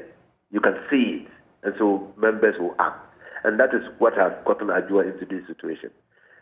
So treating Parliament with contempt probably is because earlier members of Parliament had done so. But the situation is quite different. And it is Parliament, I agree, that has allowed itself to be treated this way. The partisan bickering in Parliament is just totally unacceptable. And as an institution, a critical institution of state, we must show respect, enormous respect, not only to the institution of Parliament, but even to the people we represent. And if we decide to treat the people and the institution with contempt, we must be prepared to face the consequences. Thanks for joining the program. Inusa Fuseni is former MP for Tamale Central and a lawyer. So let's end this conversation. Sami Obing is with the Parliamentary Network Africa. So Sami, what do you expect to see now? In the committee, there's a lot of back and forth. Bringing closure to this particular subject matter, what should the next move be? Well, I expect that the committee should know that they've been given a job to do. They are 1 month late. And so this is not the time we expect them to come on radio and on television to express, disagreements on who is doing what and who is not doing what. I expect that having completed their work, as we understand it, they would make their reports ready, present it to plenary, and of course, in their reports, make the necessary recommendations on the 3 individuals who were referred to them. I expect that when they have done so, the plenary would adopt the report of the committee, and in my estimation, the committee's reports, together with what the plenary eventually adopts, would send the right signals to all members of Parliament, even including future members of Parliament, that you cannot take the institution of Parliament for granted. You cannot take this very important duty of representation, which is what Article 97 1C is trying to protect, for granted. And it would also help to strengthen the public confidence in the institution of Parliament on how it's able to crack the whip on its own. So I expect nothing less than the committee presenting its report to Parliament at the earliest possible time, because we all know that in about 2 weeks or so, the House is supposed to go on recess, and we expect that this matter will be concluded before the House, goes on the long vacation. Would you be surprised if Adwoa Safo comes back into the country and she has easy access to her seat? I'll be scandalized. Grateful that you could join us this morning. Sami Obeng is Executive Director of Parliamentary Network Africa, ending our conversation on the happenings in Parliament with regards to Sarah Adwoa Safo. Now, when we come back, we'll be having a conversation with the CIIG and also their CIIG Insurance Award. That's the Chartered Insurance Institute Excellence Award. And it's slated for the 23rd of July 2022 at the Labadi Beach Hotel. Do stay. I'll be having that conversation shortly with some reps from the CIIG. But before I go, I have a quick message for you, as I do always, to give you some tips on tax. Now, a voluntary applicant shall be registered as a taxable person where the Commissioner General is satisfied that the person has a fixed place of abode or business, or reasonably believes that the person keeps proper accounting records related to any business activity carried on by that person, submits regular and reliable tax returns, or reasonably believes that the person is fit and proper to be registered. Do stay. We'll be back with more. You ought to have come to.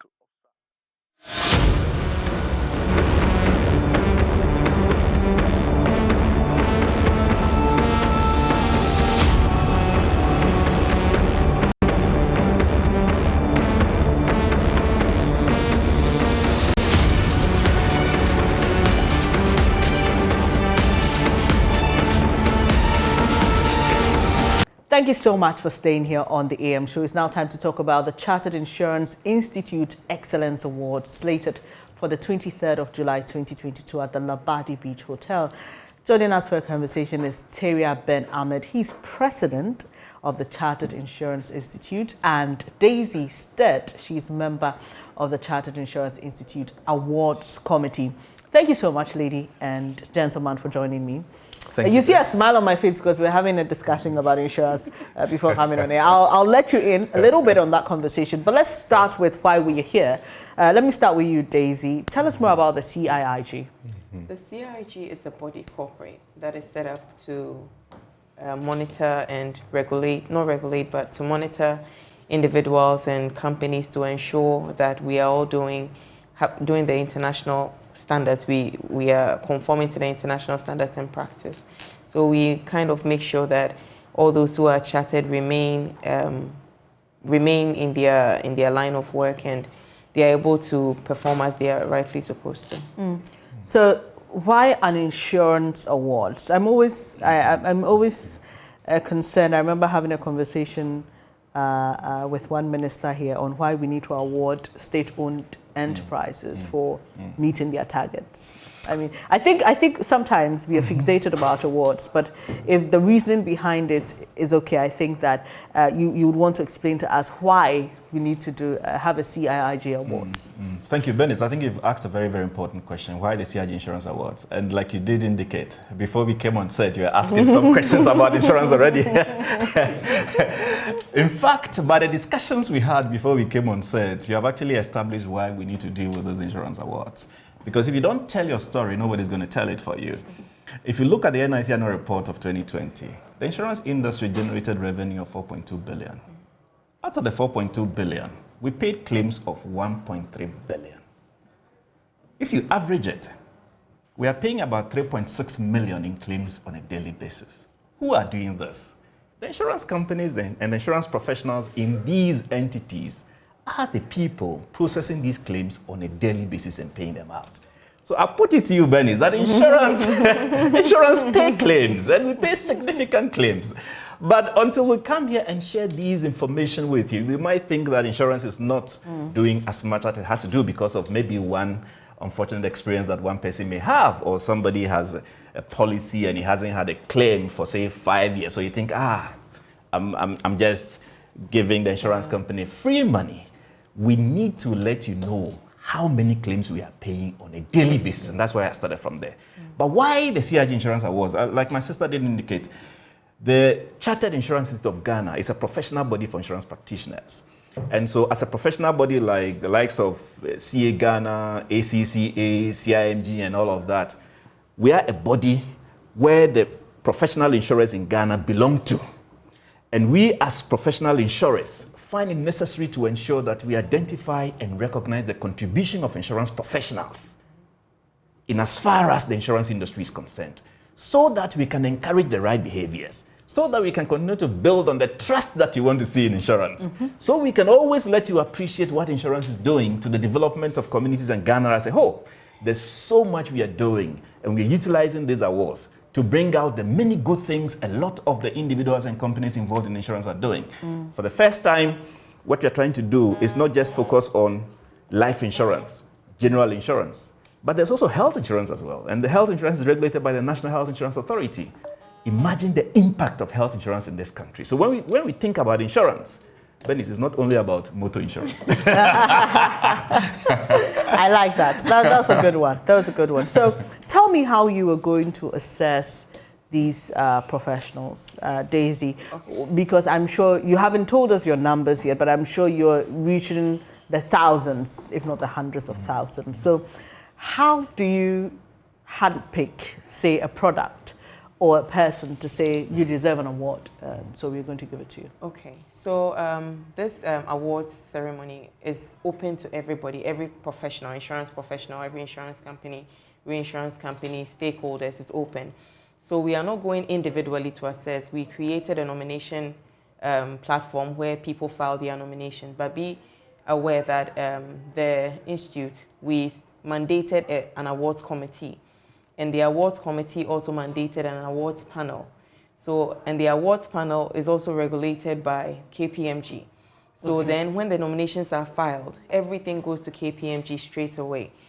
KPMG puts every nomination together, brings it to the awards panel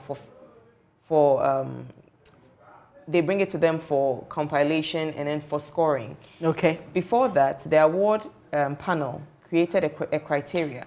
Based on the criteria, KPMG set a questionnaire.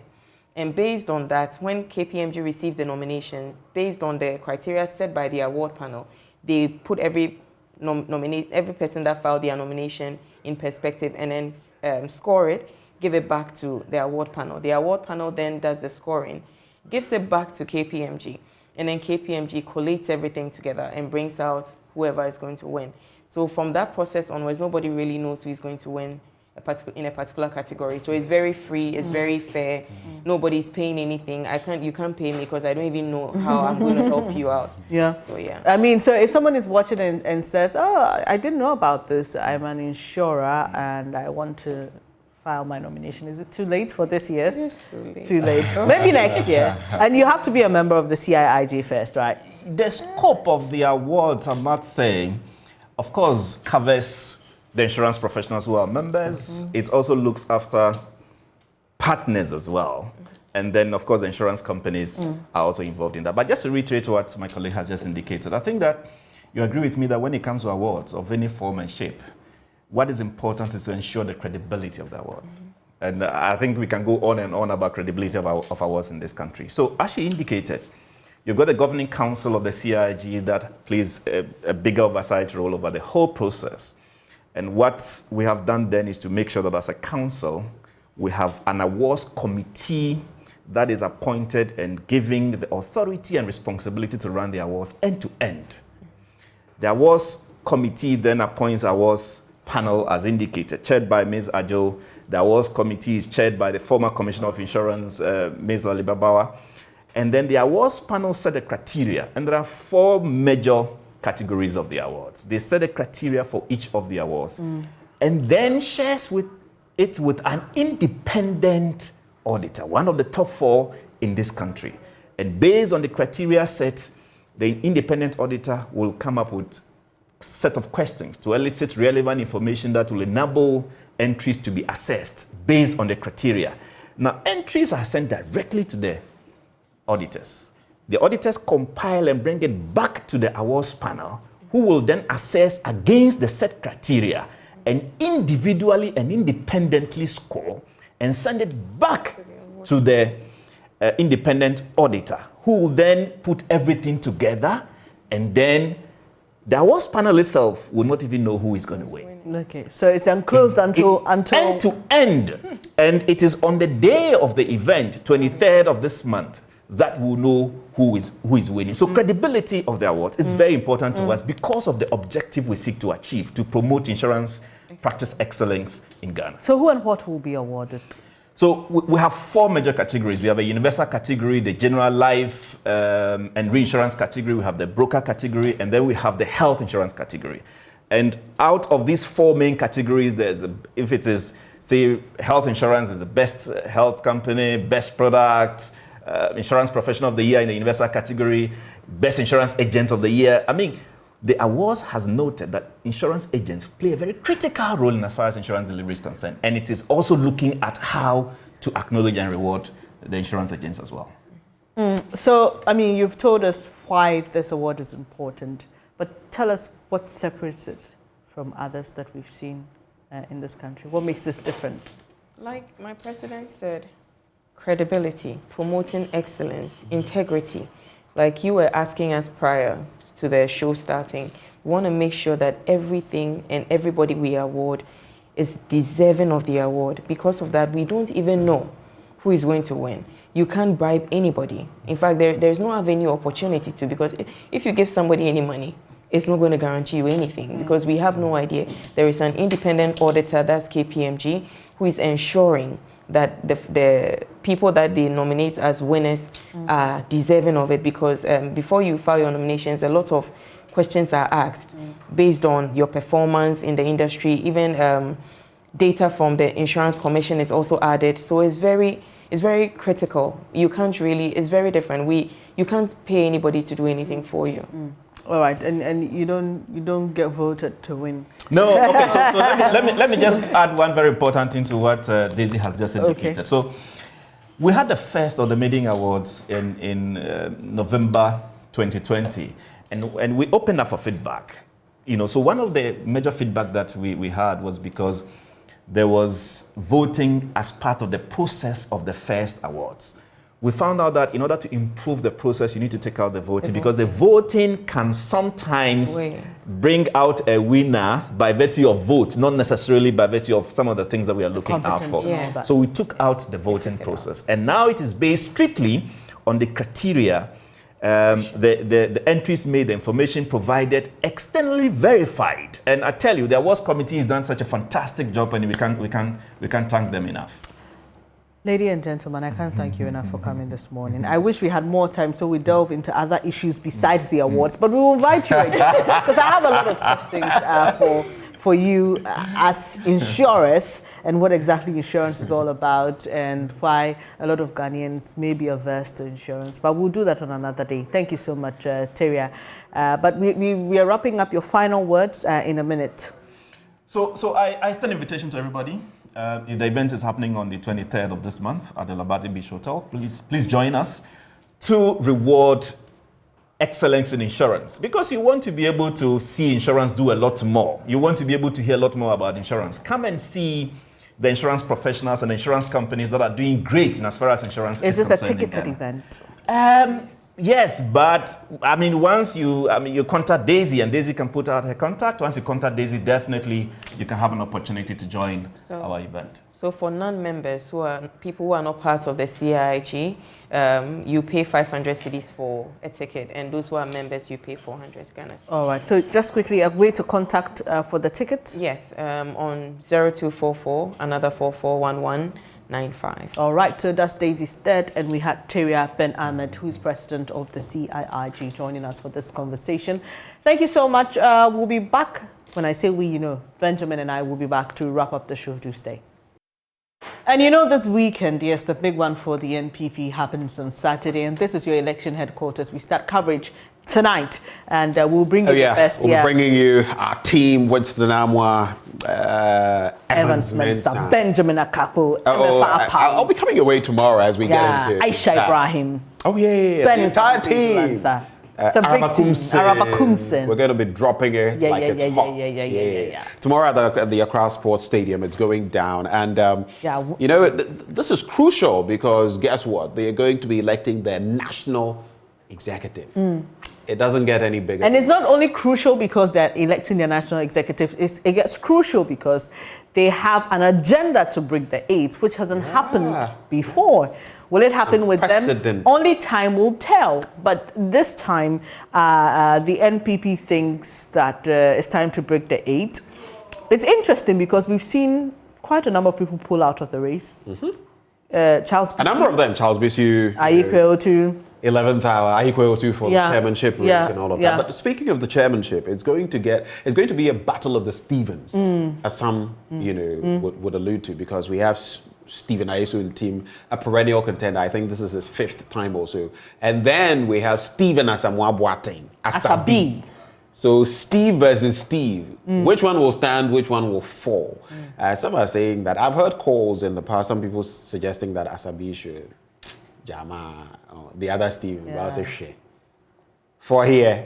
We'll see at the Accra Sports Stadium. So you tomorrow, know, it's going down. So you know where to keep your sets glued. Joy 99.7 and Joy News, the best political team. Yeah, Blessed Sugar. I was just about to comment on him. And and Kujay Yankson as well. So it's an entire team led by Evan Spencer.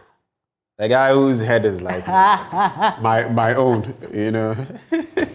All right, always, he's always mischievous. But, thank you so much for joining us this morning. We are so grateful. You have no idea that you make time to join us every day. This week has been an interesting one. We started off with the teacher strike. Thankfully, it's ended because government and Labour has reached an agreement. We are sorry that we couldn't take your calls today. Please forgive us. We'll do so, God willing. But we are not sorry that you've got 15% cola. That is if you belong to... Charlie, what do you think? Cola? Yeah. Make we negotiate them. Please do stay. Up next is News Desk.